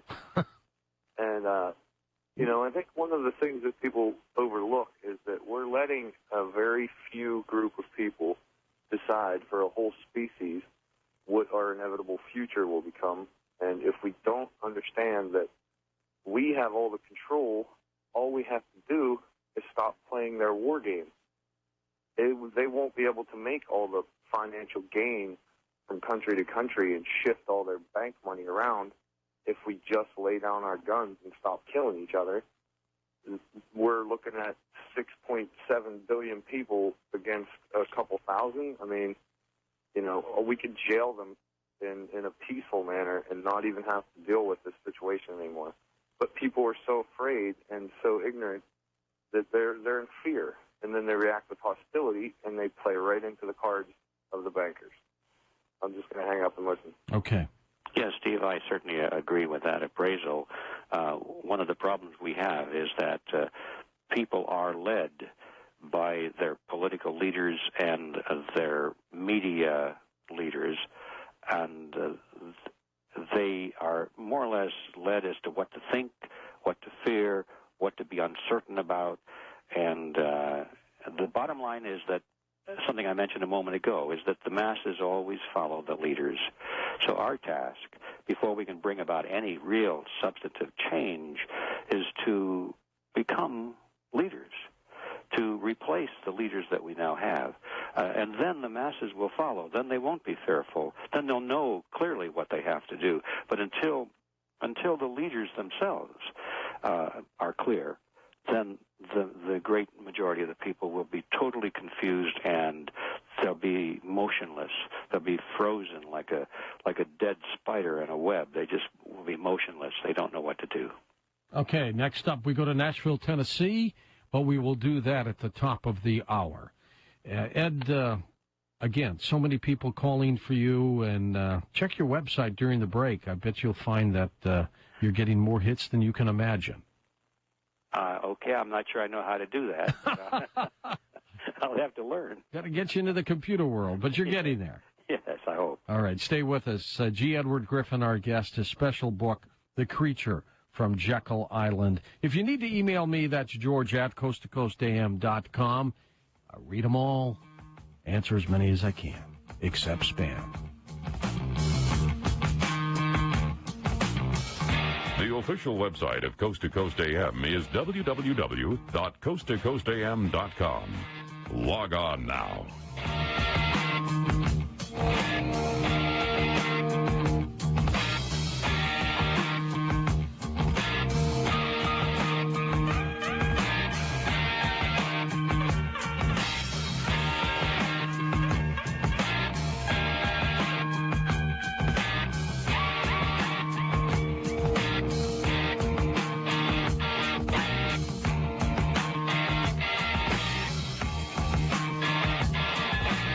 Your home for Fox News, 1110 KFAB.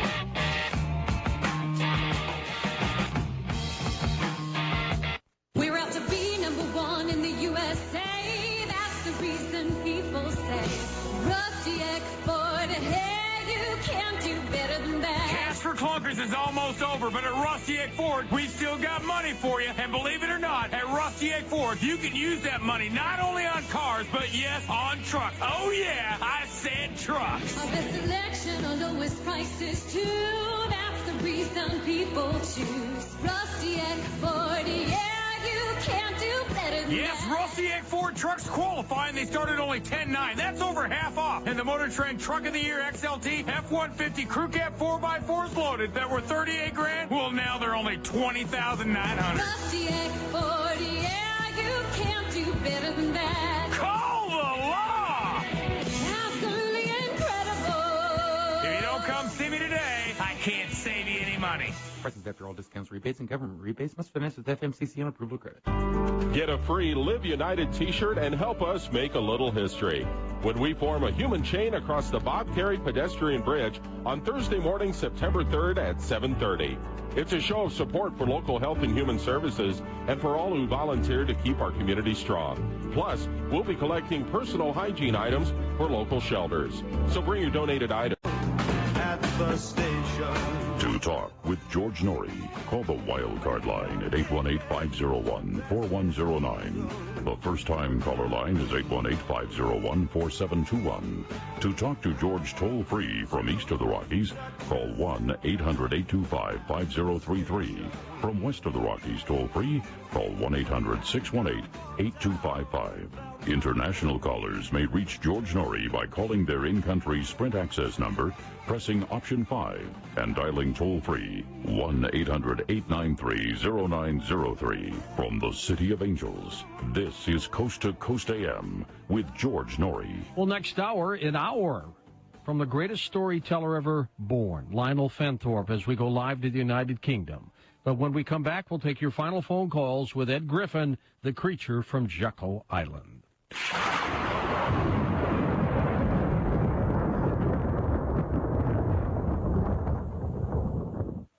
Hey, investors, signs of economic recovery may be signaling gold as a win-win opportunity. We called Kevin DeMeritt to get his view. There are signs of economic improvement, and gold should really benefit. The amount of debt created to prime the economy is killing the dollar. With the economy improving, interest rates and inflation are creeping in, all positive for gold. So where's the gold headed from here? Well, it was the 70s, the last time the government printed money like this, and gold rose over 2,000%. From today's levels, gold would have to double just to equal its inflation-adjusted high of $2,200. There's an opportunity. And if the economy doesn't improve? When a bad economy, gold's already proven itself. If the economy heads south again, I think gold could double. Investors are looking to protect and grow their savings and retirement accounts. I hope the economy's improving, but either way, gold stands in a win-win position. Last November, when gold was at $675 an ounce, you said it would hit $1,000. It did. What now? Well, I ask investors to forget the financial media just for a moment. I have a simple report that I ask everyone to take a look at. Evaluate your stocks, bonds, and real estate to the potential of gold. I think you'd be very happy you own some gold. Folks, to learn more, call Lear Capital, the exclusive gold company of Coast to Coast, at 1-800-474-4259 for your free gold investor kit. You'll also get Lear's latest special report, Gold in the Markets Ahead. Call now, 1-800-474-4259. That's 1-800-474-4259, 1-800-474-4259. We don't get many second chances. This one could save your life. A TIA, or transient ischemic stroke, is a mini-stroke. Symptoms usually go away within 24 hours and you feel fine again. But if you don't get to a stroke center or hospital fast, you risk a full-fledged stroke that can change your life forever. Don't take that chance. Contact National Stroke Association at 1-800-STROKES. or visit stroke.org and find out more about recognizing stroke symptoms fast. Do it now while there's still time. 1110 KFAB.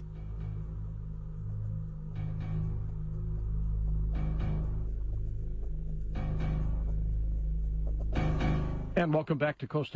I'm George Noory with our special guest tonight, Ed Griffin, the creature from Jekyll Island. Ed, as we looked at some of the work for your book, the one question I haven't asked you yet is what made you, back in 1994, do this?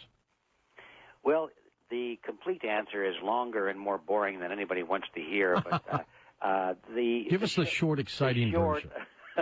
The short, boring answer is that it evolved. I started off years ago trying to do a documentary on inflation. I did some research on it. Never did the documentary. It got replaced by some other more urgent projects. The research sat in my closet for a long time. Then somebody asked me to give a speech on taxes. I didn't know about taxes, but I gave a speech on a hidden tax called inflation. People liked it. They encouraged me to take it on the road, which I did. And then I realized that this was a much bigger topic than I was prepared to speak on. I stopped giving the speech. I went to school. I enrolled in the Denver School for the Financial Planning School of Financial Planning, got my CFP designation, not to do financial planning, but just to learn about the real world of markets. And then I started a 7-year project of research that ended in the writing of the book. So it just was a long, tortuous path, George, and I don't know what really motivated me, except at first I was curious, and then I got mad. I got mad the more I learned, the more I realized that I and all my fellow Americans were being ripped off by such a scheme as this. A scam, I guess, is a better word. And I decided I just had to do whatever I could to expose it to the public. Very good. Nashville, Tennessee is promised. Ed, it's your turn. Go ahead, Ed. Good morning, George. How are you? Good, thanks. And Mr. Griffin, you're a very, very, very intelligent person. I really enjoy your whole show here with Mr. Noory. I have a question for you. I'm kind of too poor. I can't own gold. I just don't have the finances. But is silver a good bet? And if it is, where could I get it, and why is it a good bet?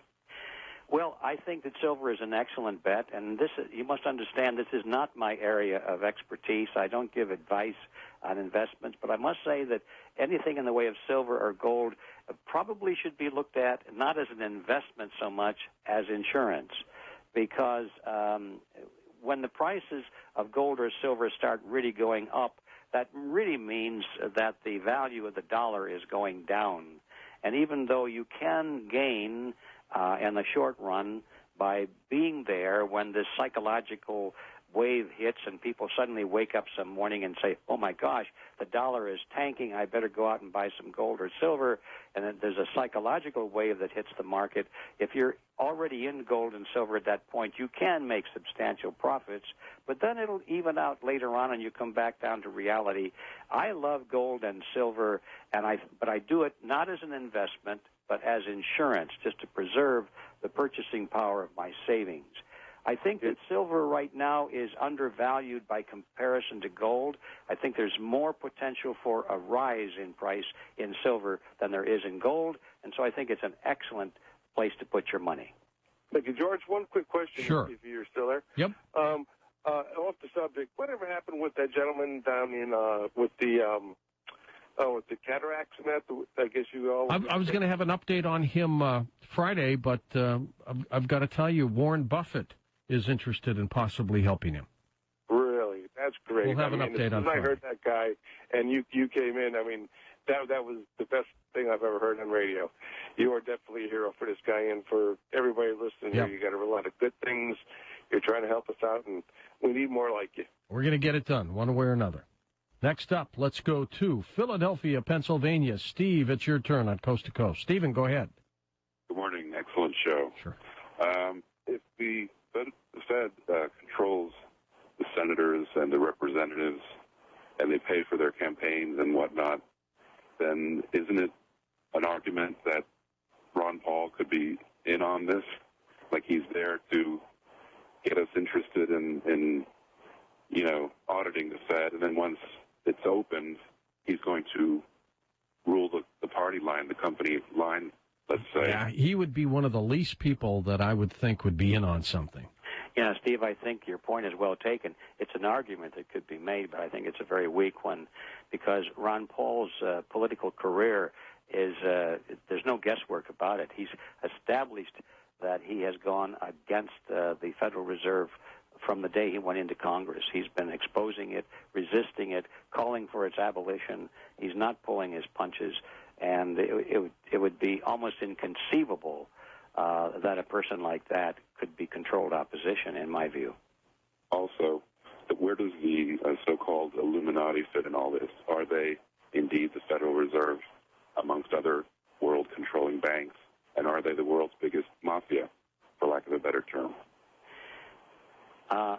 The word Illuminati has different meanings to different people.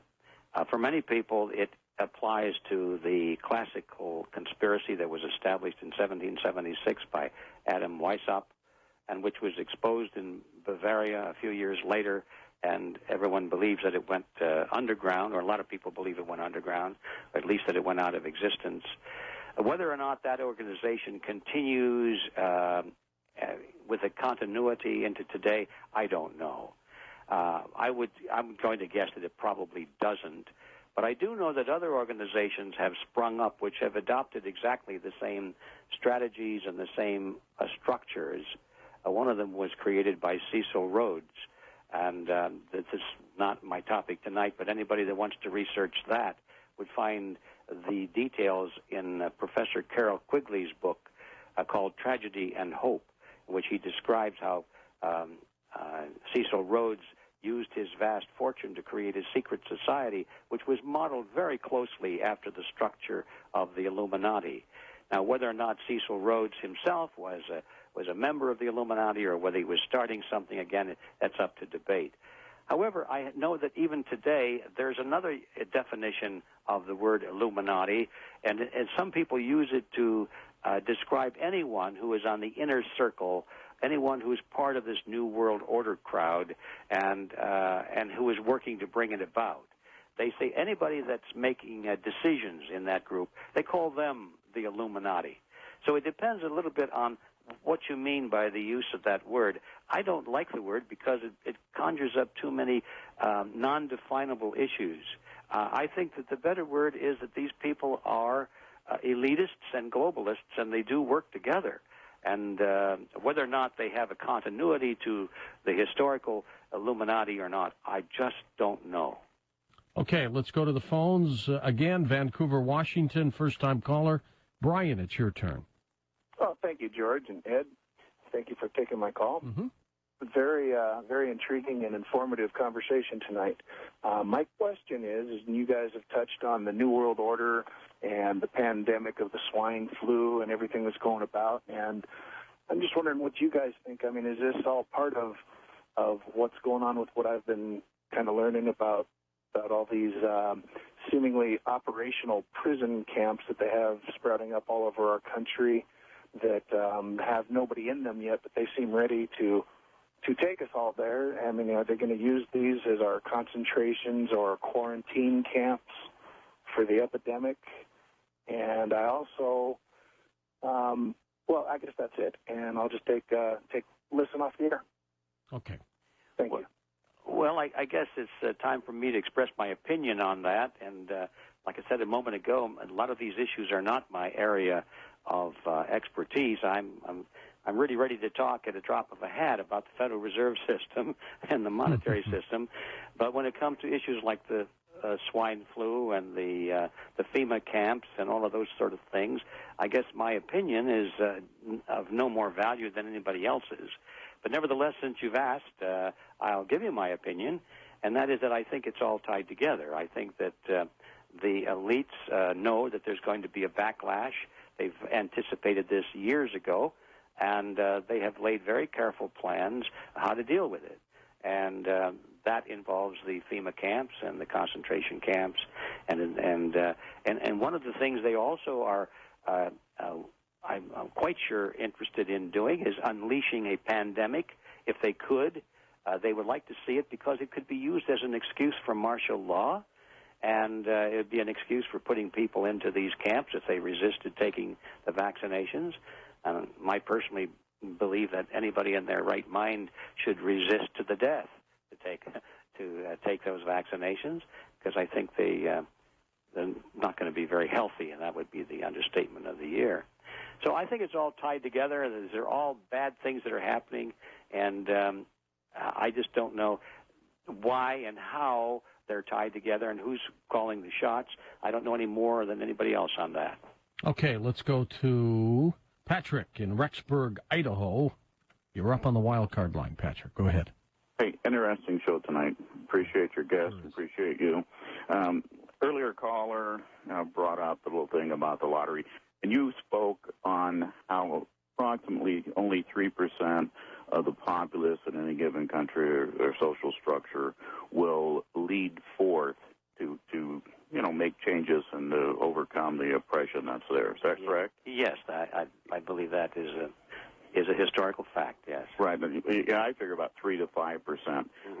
And that comes from usually inside. But, Pol Pot, Hitler, Stalin, all of those people, those leaders, destroyed any opposition as soon as it exposed itself or it came up, even rumors. And with the technology that we have today and with the Homeland Security and so forth, it seems like it's going to be almost impossible to do anything to overthrow the elite because they are so powerful. And there are so many people that are brainwashed, Manchurian candidates and so forth, that anybody that would come up and looks like it's making progress would probably be terminated. Now, how do you suppose that we could do that here in the U.S., and what outside force, if it doesn't come from within, what outside force is available to come in and make a change? Well, I don't think there's any outside force that we could rely on. That would be nice, but I don't see it. I think if it's going to be done, we're going to have to do it ourselves. And I do also agree with you that the odds are extremely unpleasant in terms of resisting this power structure on the ground with physical force. In other words, they have weapons that are just mind-boggling, and they have a trained military in place, and they've got all of these grunts running around in uniform that don't think about anything except following orders, and they've got that in place. And the idea that we could overcome it on the basis of force, I think, is kind of naive. But I do think that we still have the time to recapture the political system using constitutional and nonviolent methods. And now I realize that with each passing day, the opportunity for that becomes even less and less, which is why I urge everyone not to wait any longer. The time to jump into the battle is now. But my theme for anybody that's interested in Freedom Force International will be that we need to go into the power centers of society and take them over. We need to recapture the political parties and the church organizations, the labor unions, and all of the power centers of society, take them back just the way we lost them to these collectivists and become influential. I think it's possible for us to do that. And then we finally come to the ugly question of how long do we have? How long will it take? And my honest opinion is that we cannot do it quickly. We cannot do it in the next 2 years. We cannot do it in the next election. But we can do it if we have the long view of history. And so in Freedom Force, we're trying to build a structure or a platform, a foundation, which will move into the future, into the next generation, and we can definitely, in my view, turn it back in the next generation. Okay, let's go to St. Paul, Minnesota. Kevin, thank you for calling. Hey, thanks, guys, for having me on. Sure. This really relates quite directly to the last caller. I am very afraid that we don't have the kind of time that it would require to attempt to do something over a generation, and we'd basically be battling a monster that we've already been swallowed by in any event. Is there any way that you can think of that we can have a crisis management strategy so that as things deteriorate, if they continue to deteriorate socially and economically, to try and turn that to our favor instead of to the favor of the folks that are probably controlling the deterioration already, and that they would use that crisis to move us into the very end game that they're looking for? In all honesty, I don't see it, because in any crisis, I cannot imagine any crisis that could not be used by those that hold the power to drive the population further into this feudalist system. Because I'm going to guess 90 to 95% of the people are pretty well conditioned right now, so that no matter what crisis happens, they turn to their government to say, well, what are you going to do? We elect presidents and senators and congressmen on that issue. What are you going to do to solve this issue? We turn to government, to the very institution that has been captured by enemies of freedom. We turn to those people and say, what are you going to do to solve the problem. Well, as long as we turn to those people, we know what they're going to do. They're going to hammer us further into feudalism. So I don't think right now, with the present awareness of the American people, that any crisis is going to be to our benefit. I think any crisis can be and will be used by these totalitarians to drive us further into feudalism. One more call or two. Let's go to Medford, Oregon. Robert. Go ahead, Robert. Yeah, George, thanks for taking the call tonight. Great program as usual. There's a big problem that seems to be in the banking system today. There's no money in the bank. I'm telling you. If your listeners are even remotely lucky enough to have $5,000 in the bank, try to go down to the bank tomorrow and withdraw that money, because you're going to be quite surprised. The banks don't have the money. It takes like 2 to 3 days to order the money. And if there's going to be a run on any of the banks here in the near future, it's going to be chaotic almost immediately. What do you think of that? $5,000? You can't go and get. Sure, you can, can't you? What do you think, Ed? Oh, I think that the average bank would be able to take care of a $5,000 withdrawal with not too much problem. But if you go out there and want to withdraw $100,000, they'd say, "I'm sorry, we can't do that." And if you go in the late afternoon, they may not be able to give you $10,000 because it depends on how much cash they have in their vault. But they do move cash around from bank to bank, and they can always get on the phone and get some more the next day.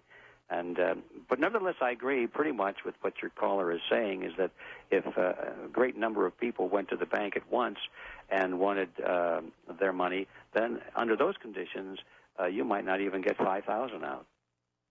Well, that's pretty deadly, isn't it? Ed, tell us about the book. Where do you get it? The Creature from Jekyll Island. Well, we'd like to have you come directly to our website, George. That's the Reality Zone, realityzone.com. That's the best place because, first of all, it's our home. And you can find a lot of other things there as well. We have about 100 different books and audio recordings and video recordings on this and related topics.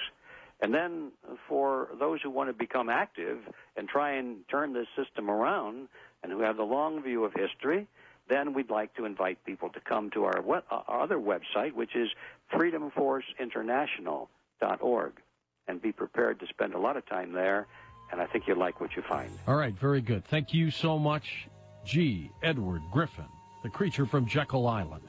When I come back, the greatest storyteller ever born, Lionel Fenton.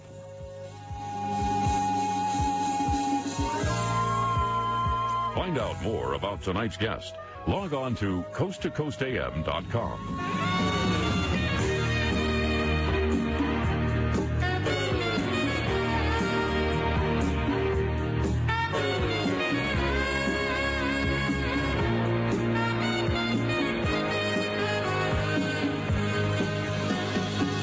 Winding your way down on Baker Street, light in your head and dead on your feet. Well, another crazy day.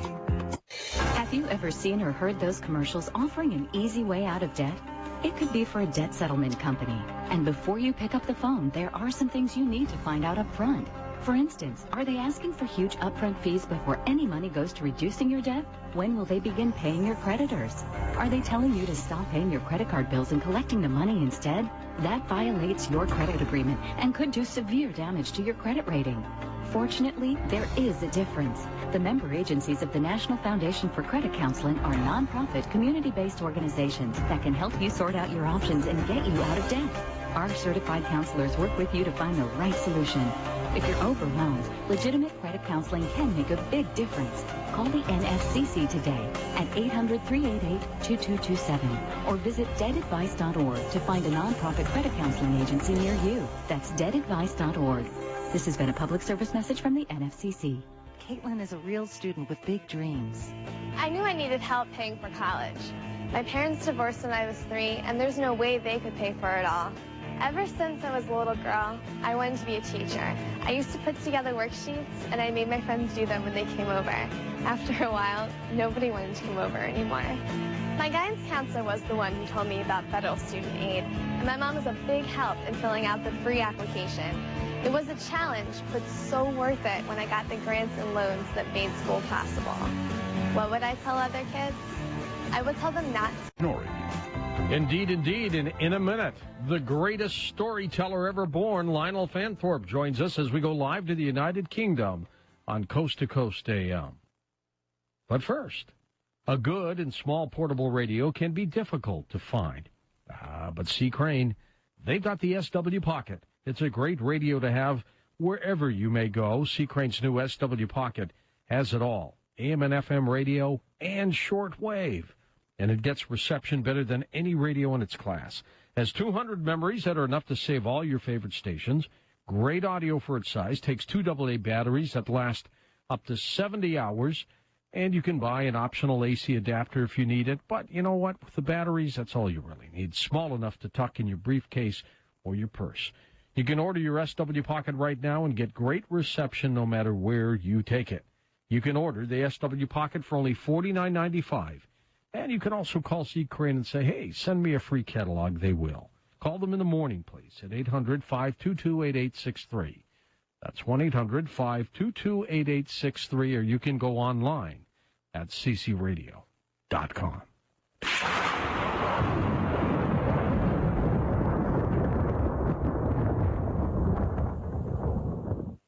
We don't get many second chances. This one could save your life. A TIA, or transient ischemic stroke, is a mini-stroke. Symptoms usually go away within 24 hours and you feel fine again. But if you don't get to a stroke center or hospital fast, you risk a full-fledged stroke that can change your life forever. Don't take that chance. Contact National Stroke Association at 1-800-STROKES or visit stroke.org and find out more about recognizing stroke symptoms fast. Do it now while there's still time. Where do you find the best person to change your oil? Try the rearview mirror. That's right, you. And the pros at Advanced Auto Parts can show you how easy it is and help you save money with offers like 5 quarts of Valvoline conventional motor oil and a Fram Extra Guard oil filter for only $14.99. See store for details. One oil change is all it takes to discover nobody is more qualified to get the job done right than you. Then do what's right for the environment and bring back your old oil. They'll recycle it. Advanced Auto Parts will help you keep the wheels turning. On air, online, on demand, KFAB.com.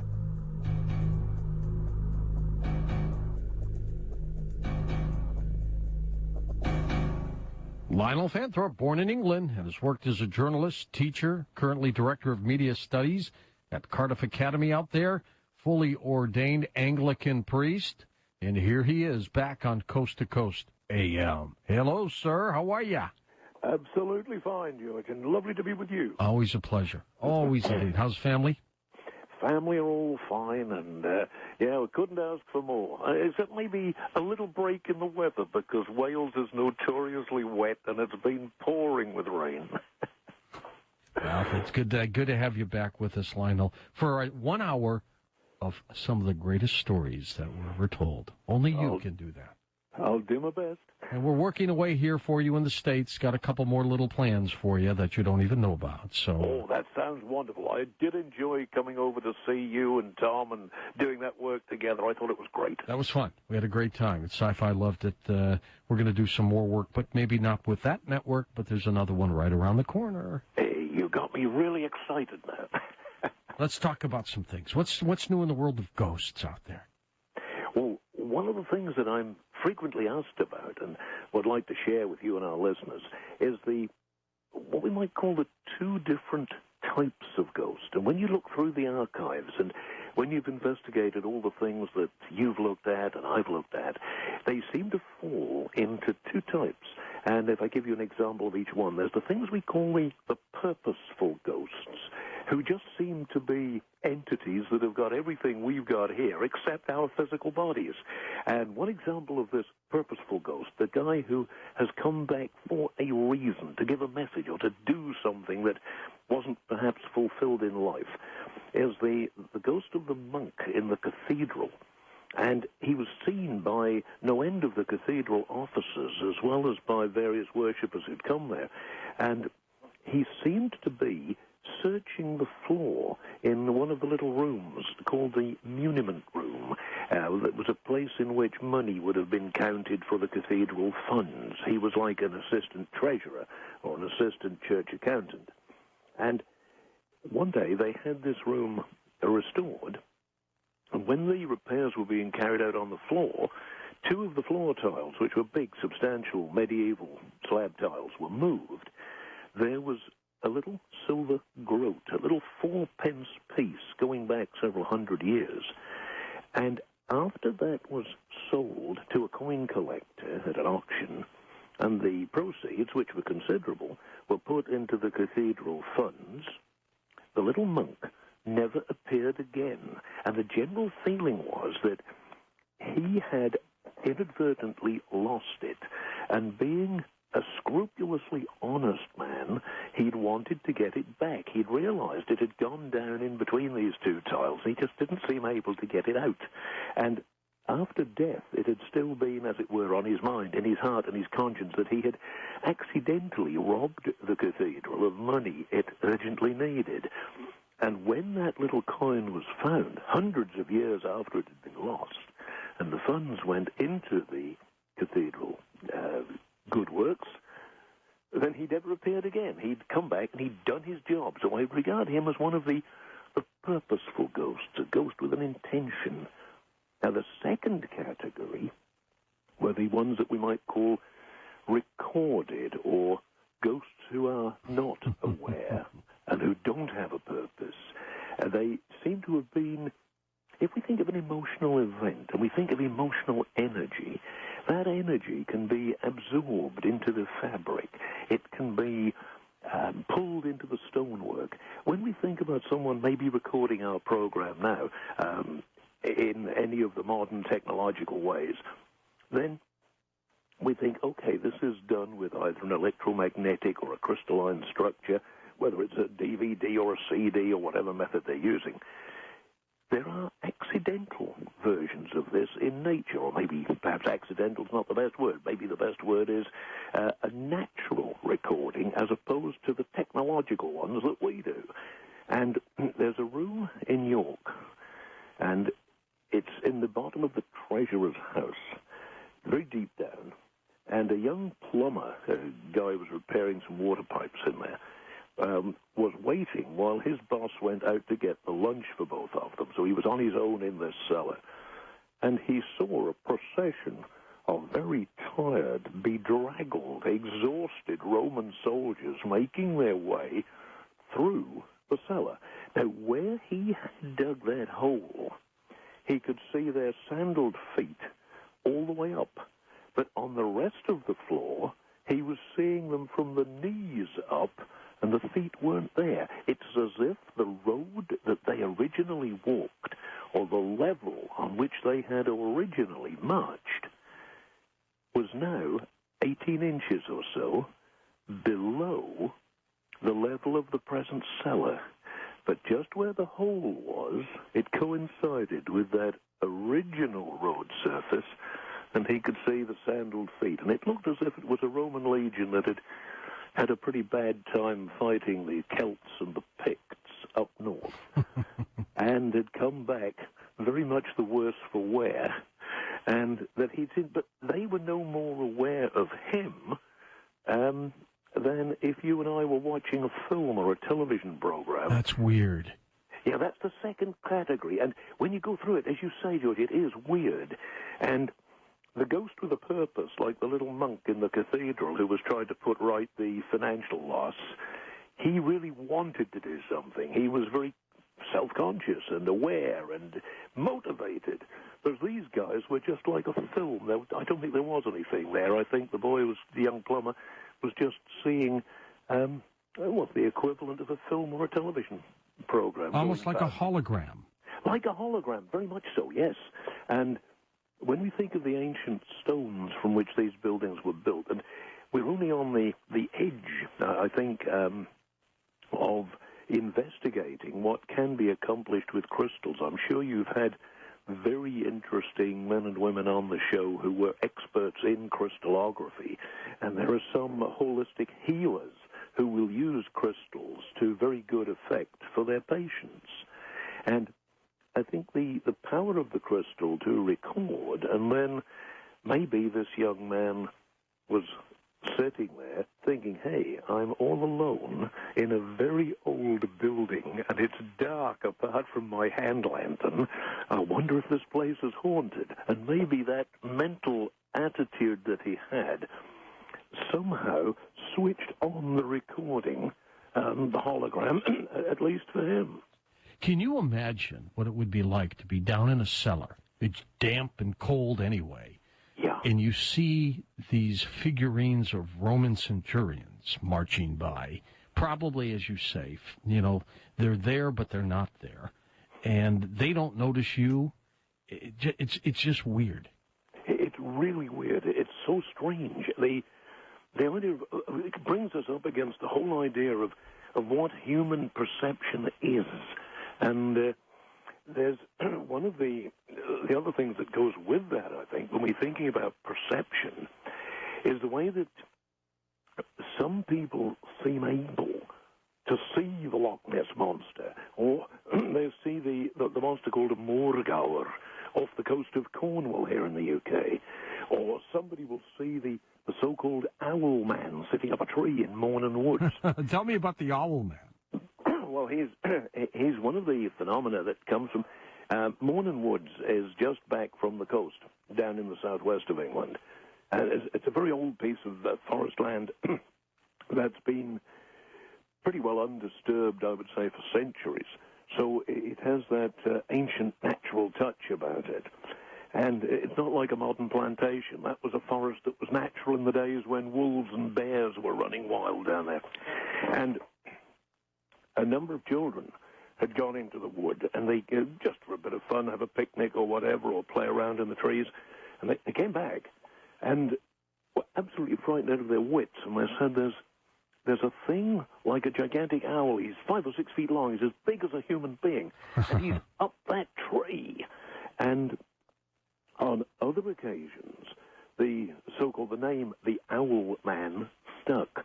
And the descriptions of him varied, but he was cited by a number of, again, I would say, sensible and reliable witnesses. And one of the theories put forward to explain him and the other types of monster like Loch Ness and the Ogopogo or the Pembroke sea serpent that I got asked to investigate, these things link in with a theory known as phenomenology.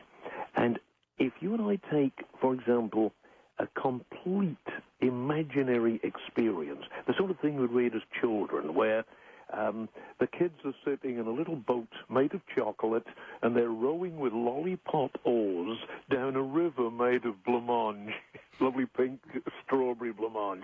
And you know perfectly well that never in a million years or a million universes could this exist. It is absolute and pure fantasy. And then, on the other extent, if you go to the furthest end of the scale, you find two friends like us in a studio with a telephone, with a switchboard, and with all the broadcasting equipment that goes with Coast to Coast. These things are real, they're solid. You and I are real, our equipment is real, our listeners are real, and so we've got the other end of the scale, which is basic, concrete, physical reality. Now, phenomenology comes right in between the two. So you've got the chocolate river and the little chocolate boat and the blancmange and the lollipop sticks and the fairies with funny coloured hats as pure imagination. At our end, you've got pure fact. You've got two real-life human beings analysing the unexplained. And the phenomenology comes in the middle.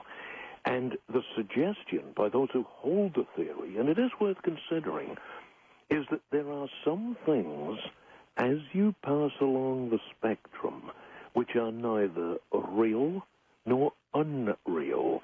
They are observable under certain conditions. They're observable by certain people who have maybe the right kind of sensitivity to do it. And theories about the Owl Man, Ogopogo, Morgower, and Pembroke Sea Serpent, whatever, they are not unreal, they are not hoaxes, they are not imagination, but they are some kind of phenomenon, hence the name phenomenology, which almost has the power to appear at will. Is it like dimensional?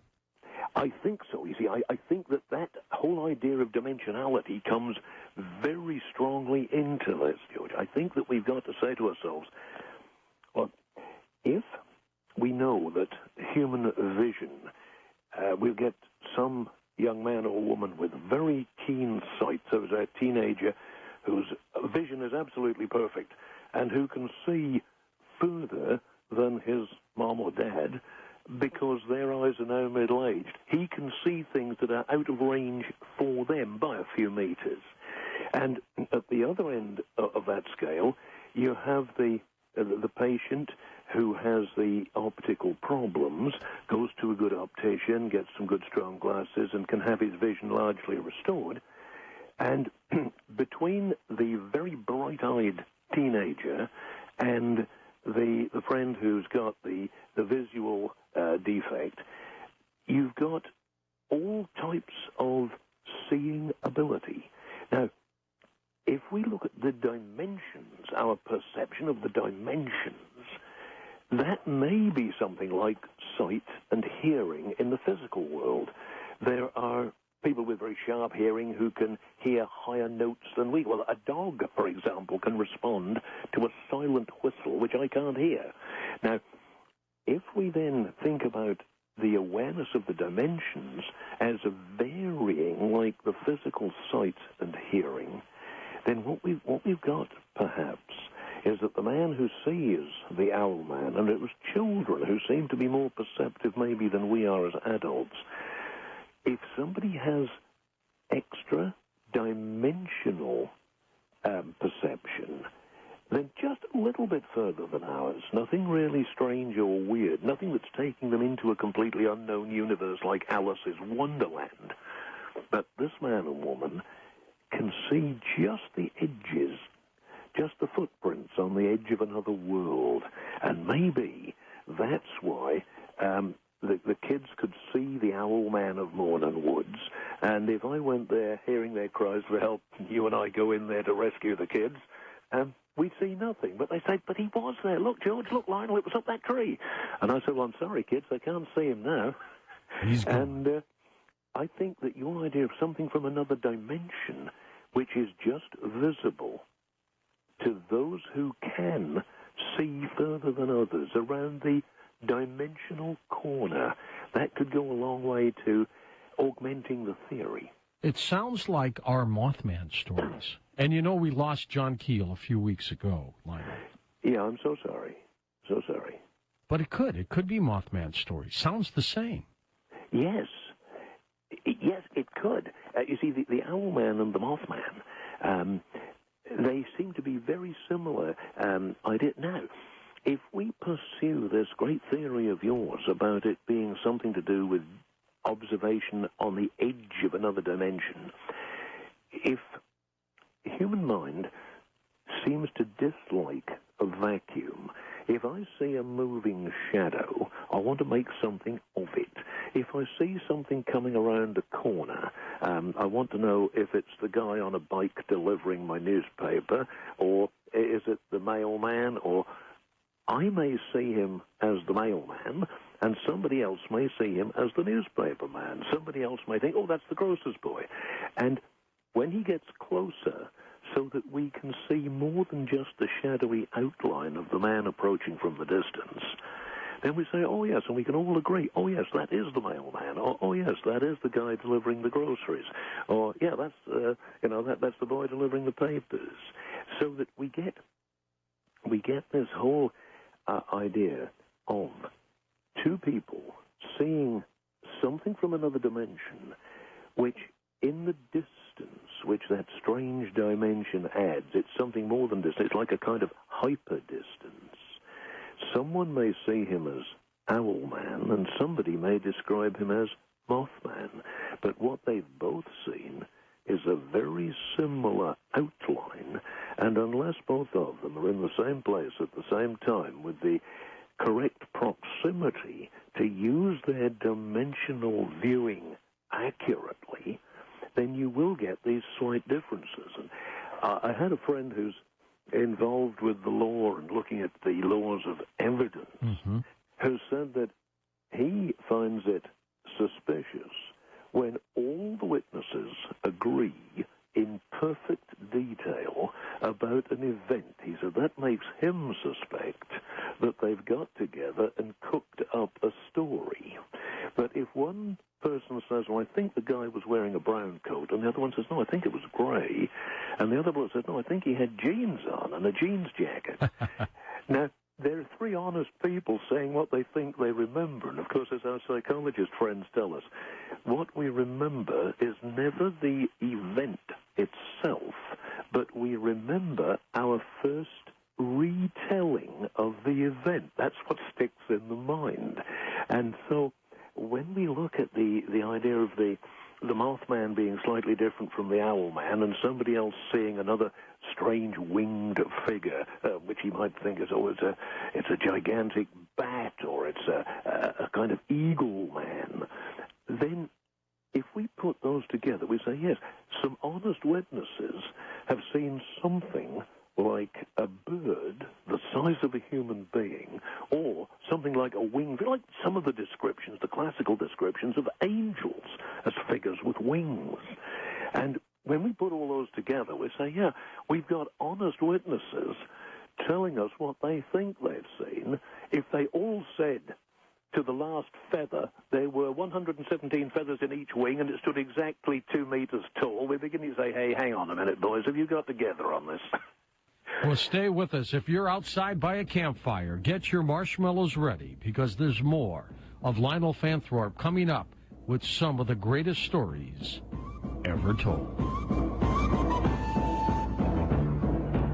Sign up now for Coast Zone, our free email newsletter. Get it today at coasttocoastam.com.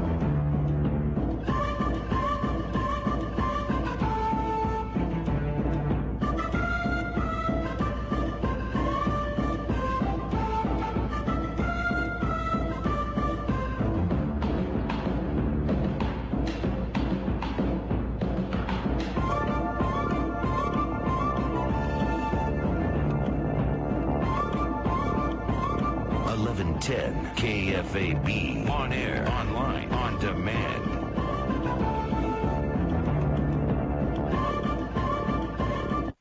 This Friday only, it's Performance Auto Plaza's Block Party Sales Event. Save thousands on over $24 million of vehicles. Chryslers, Jeeps, Dodges, Toyotas, Scions, Volkswagen, Smart Cars, plus hundreds of quality pre-owned vehicles. Get up to $9,000 for your gas-guzzling clunker. Huge savings, no negotiations needed. Unheard of low prices. 0% financing available. Free Carfax reports. Trade in, trade up, and drive home our best deal this Friday at the Performance Block Party Sales Event. 4 to 9 p.m. only. The Performance Auto Plaza, 126th and Harrison. While your kids play in our bouncy houses or try an Xbox challenge, you get our best deal. Great giveaways, Adventureland tickets, even register to win a new 2010 Toyota Prius. 3 great dealers: Performance Chrysler Jeep Dodge Smart Center, Performance Toyota Scion, and Performance Volkswagen. One huge block party this Friday at the Performance Auto Plaza, 126th and Harrison, 4 to 9 p.m. only. Up to $4,500 in government vouchers, up to $4,500 in additional manufacturer and dealer rebates. See dealer for details. All deals with approved credit. I'm going to be 50 next week, and I feel great. Work out, still have most of my hair. Life is good, except for one small problem. I keep missing parts of conversations. At the office, with friends. I think I might need a hearing aid. Looked in the yellow pages, dozens of choices. But if I really need a hearing aid... When we come right back, final phone calls and stories with Lionel Fanthorpe on Coast to Coast AM.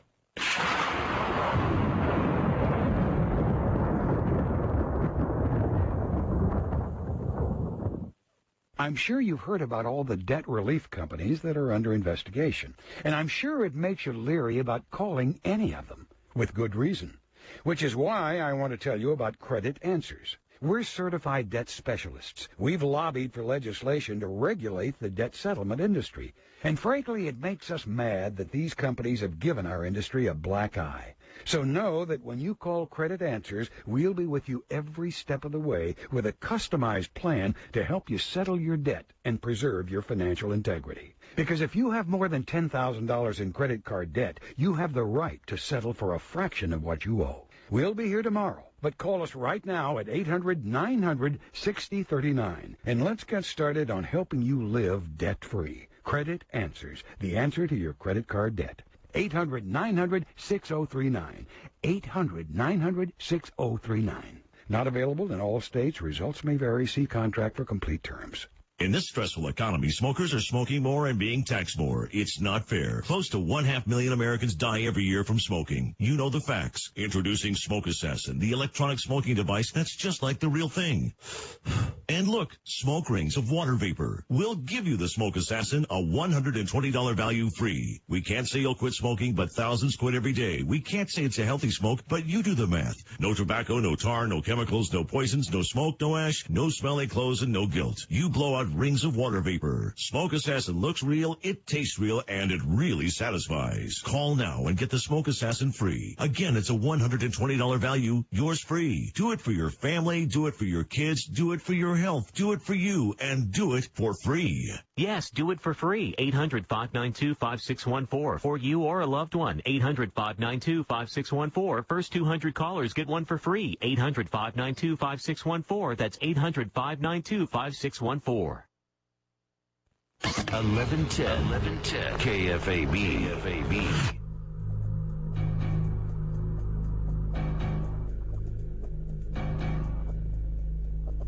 And welcome back to Coast.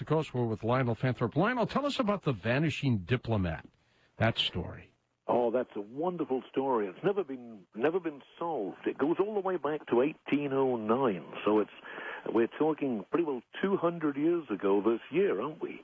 And his name was Benjamin Bathurst, and he came of a good family. As in the old British diplomatic corps, you pretty well had to in order to get in. His father was Bishop Bathurst, who was the Bishop of Norwich in those days. And young Ben had been sent out with a particularly delicate mission, and he had to go and ask the Austro-Hungarians if they would be kind enough to set up another battle with Napoleon. And he had to go through some of the territory that Napoleon controlled in order to get to the Austro-Hungarian capital to put forward the British request. And by the way, we're fighting Napoleon. Would you guys have a go at him from the other side? You can imagine that the said Napoleon would not have been very keen on that message. So we have to look rationally at the kind of physical pressure that Ben would have been under. Anyway, he arrives, he delivers his message, and he sets out to get home again, avoiding those parts as far as possible where the Napoleonic influence in France in 1809 is at its strongest. And he gets to the little town of Tilburg and decides that he'd stay there the night, and he changes his mind. This guy is really nervous. He's under pressure from somebody somewhere. And he calls his valet and says, "Settle up with the landlord. I've changed my mind. We will go on tonight. Get the carriage ready." So the valet, secretary, one of his footmen, coach driver, they get his transport ready, and Ben comes out of the inn. It's dark. He walks around the heads of the horses to get into the carriage, and as it says in all the classic accounts of the Bathurst mystery, he walked around the heads of the horses and was never seen again. There was no sign of a struggle. It's amazing. It's really amazing. He just stepped out for a moment from the light of the lamp over the door of the inn, and he might have stepped into another dimension like you and I were talking about earlier when we were talking on phenomenology. But it was one of the most sudden and, inexplicable disappearances of all time. What had happened? The various theories are put forward. straightforward, rational ones. I was giving a lecture on Ben and on some of the other mysteries that you and I talk about, and a member of the audience, when we came to question time at the end, said, if it was that dark and gloomy, how did they know it was Ben who came out of the inn? And looking carefully through the accounts, it's always described as had his coat on. He was wearing a coat or a cape.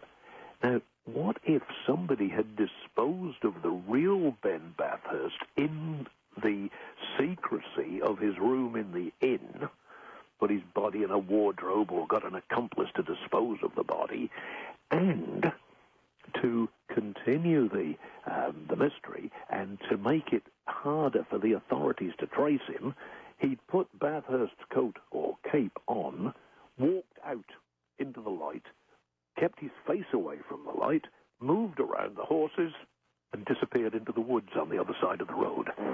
Now, it's one of the, and I thought it was a pretty ingenious matter-of-fact theory, but then what became of Bathurst's body? Some 40 or 50 years later, a skeleton was discovered in one of the houses in Pearlburg, and Bathurst's sister, who was still alive, was called over. Now, what she could have made of an identification of a guy who had disappeared 40 years earlier is not going to be anything very accurate. And she was totally unable to identify the room. I think she was a brave girl to go and look at the remains after they'd been there that long. So there's the Ben Bathurst mystery, the guy who simply vanished and for whom there has never been any satisfactory explanation. Okay, so we know he was a kind of early James Bond type, and that guys who are in that kind of business, if you're in espionage, there will be counter-espionage agents, and, the likelihood of disappearing if you're an active espionage man is probably much greater than if you are the store clerk in the library. Can't let you get away without the story of the Green Children of Woolpit. Oh, yeah, we've got to talk about them. It's one of my favorites. And I like the psychology of this. You know, you and I often get into the psychological pressures and the sociological sort of atmosphere and the cultural atmosphere that seems to accompany some of our most interesting stories. Now, the appearance, Ben Bathurst was a disappearance. This Green Children of Woolpit story tells us about a mysterious appearance. Now, little village of Woolpit in Suffolk is either named after, literally, a wool pit, when wool was such an important export from Britain. And, in British tradition, the Chancellor is supposed to sit on a wool sack. The guy who is an important member of the establishment. And that goes right back to the days when wool was the main income producer in the 10th, 11th, and 12th centuries. So either there was a pit into which the fleeces of the sheep were placed and washed and cleaned before they were sold, or it's a corruption of the word wolf pit, because in those days the wolves did run wild in that part of East Anglia, down in Suffolk. Anyway, the village of Woolpit, typical little East Anglian parish or manor with a local lord of the manor and maybe 200, 300, 400 inhabitants. And it was harvest time, and it was during the reign of the rather unhappy King Stephen.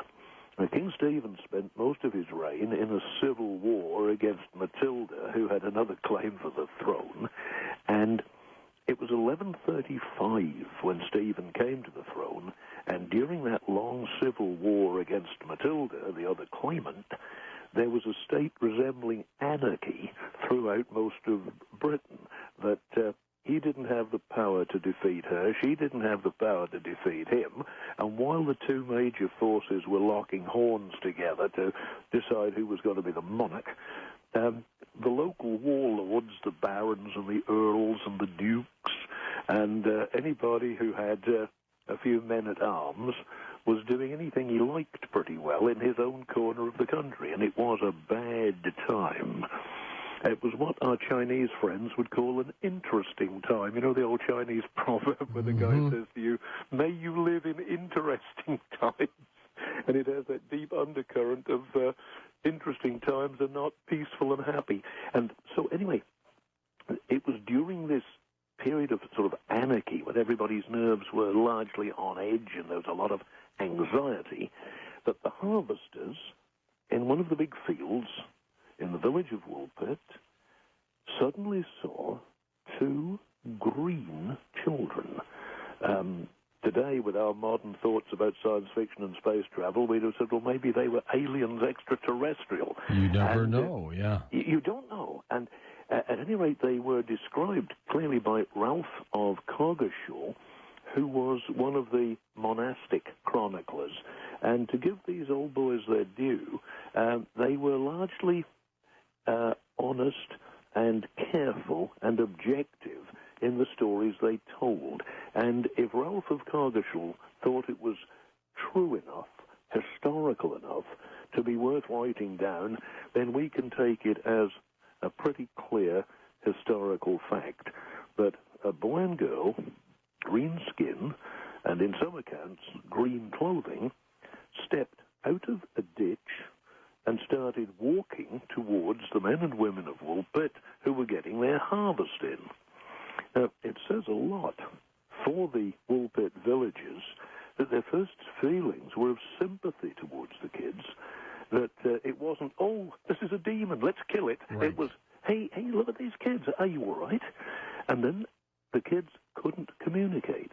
They spoke, but they didn't speak any language that the men and women of Woolpit, the Woolpit harvesters, could understand. And it was several days before they could get the kids to eat. They didn't seem to want any of the food that the Woolpit people, in their kindness and generosity, were offering. And then the boy got hold of some green beans that someone had picked, reached for them, and the guy said, yeah, of course, here you are, help yourself. And the boy was eating voraciously, because he'd had nothing for some while, these green beans, and the girl enjoyed them as well. Now, as time passed, she lost the green colouring and looked just like a normal human teenage girl. And she was given employment in the village inn and eventually married a man from King's Lynn.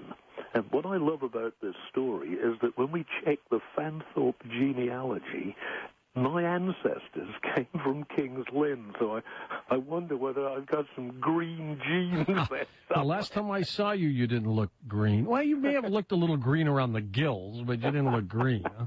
Well, that must have been the good American hospitality that I'd had the night before. That could be. Devonshire Trail of Footprints in the Snow. Well, the Devonshire Footprints in the Snow goes back to 1855. And Devonshire, as you know, is down in the southwest. It's one of the warmest parts of the UK. And for there to be snow was pretty unusual in itself in that part of England. But this fall, throughout the night in the winter of 1855, February night, was quite deep and quite extensive. And one of the village bakers was having this all around Topsham, Lipston, all around the estuary of the River Exe, which is a mile wide at one point.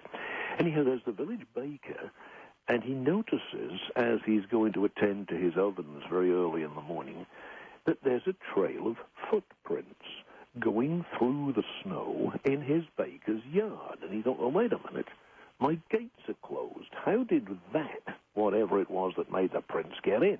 Now, each print was about 2.5 inches long and about 2 inches wide, and they were shaped like miniature horseshoes, as if some very small or young donkey or colt had trotted along that way, but the yard was inaccessible.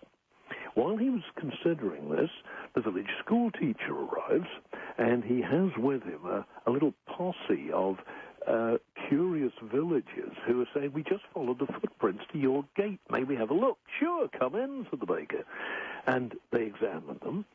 And then they said to him, come on out, come and see what we've got out here. And all through the village, these strange horseshoe-shaped prints went up to a door, up to a wall, over the top, down the other side, over a roof, and they ran all together, when all the reports were put together, for over 100 miles. And they had stopped for no obstacle at all. They'd gone up haystacks, they'd gone over buildings, they had stopped at the foot of a building, reappeared on the roof, down the other side. And the even stranger thing was that they were in a single file. It was as if whoever had made those had either hopped. Sorry about that. That's my other phone. Well, get it if you need. Maybe it's important. It's an automatic fax machine. It'll stop in a second. That's got it. Yeah, sorry about that. Anyway, so here we've got this trail of footprints, one following the other. And it's as if a human being had been walking like a tightrope walk, carefully placing one foot in front of the other. They were not the kind of footprints that a quadruped would have left. These were the marks of a biped. But what it was, from that day to this, no one has ever found out. All kinds of theories, as usual, that it was some kind of unusual seabird, or that it was some kind of unusual animal that had walked in that particular way. Some people even suggested it was hoaxers who had had a wheel with some horseshoes on it and had trundled it along. But then how do you dispose of the footprints of the man who was pushing the wheel? And I think the Devonshire footprints of 1855 need to go down in the annals of the genuinely unsolved mysteries. We've got 4 minutes left. Do we have time for the story of the murder of Joan Norcott? Yeah, we can just get that in, George. We can just get that in. Now, this goes back to a report left by Sergeant Maynard, who was a sergeant at law, not a military sergeant. And it's a 16th century account of a law case in which the suspicion was that a girl called Joan Norcott had been murdered by her husband and in-laws. The extended family lived together in a small cottage, and Joan, as the sort of senior wife of the Norcott who owned it, tended to be a dominant figure of whom the others were jealous, so there was no love lost in the family anywhere.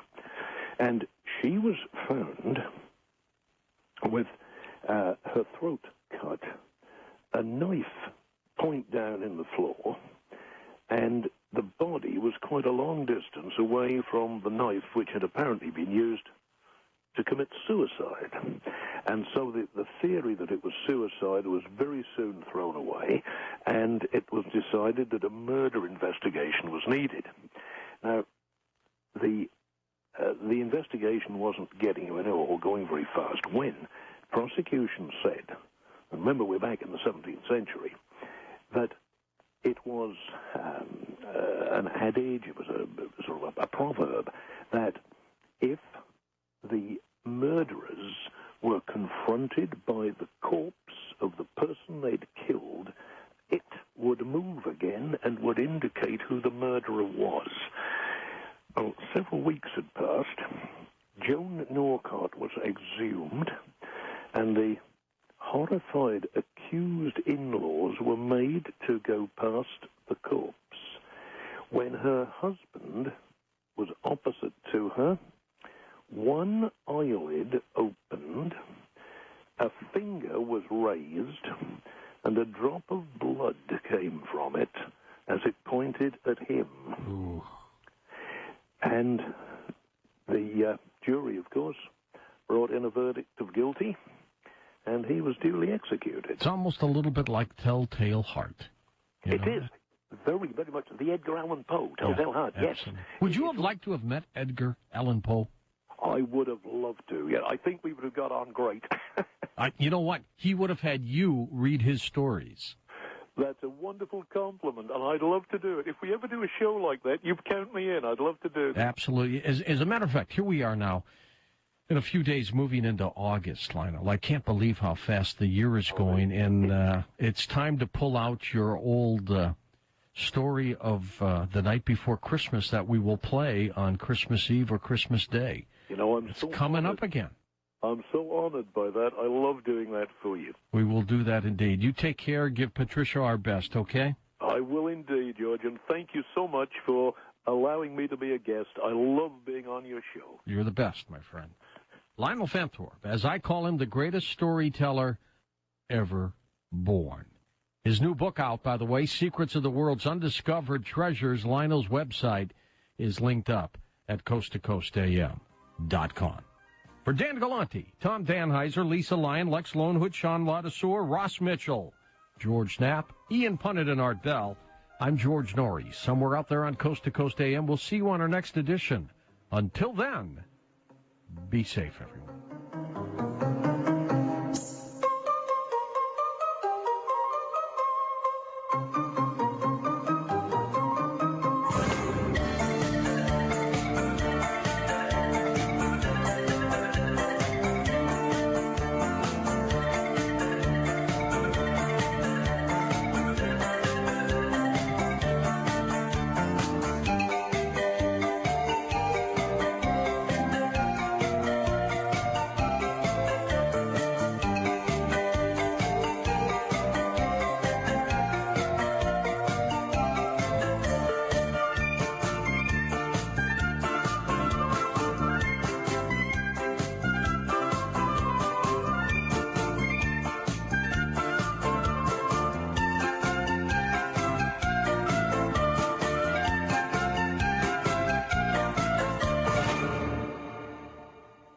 It's hard to talk to your kids about the S word because they're too young to think about bedroom activities.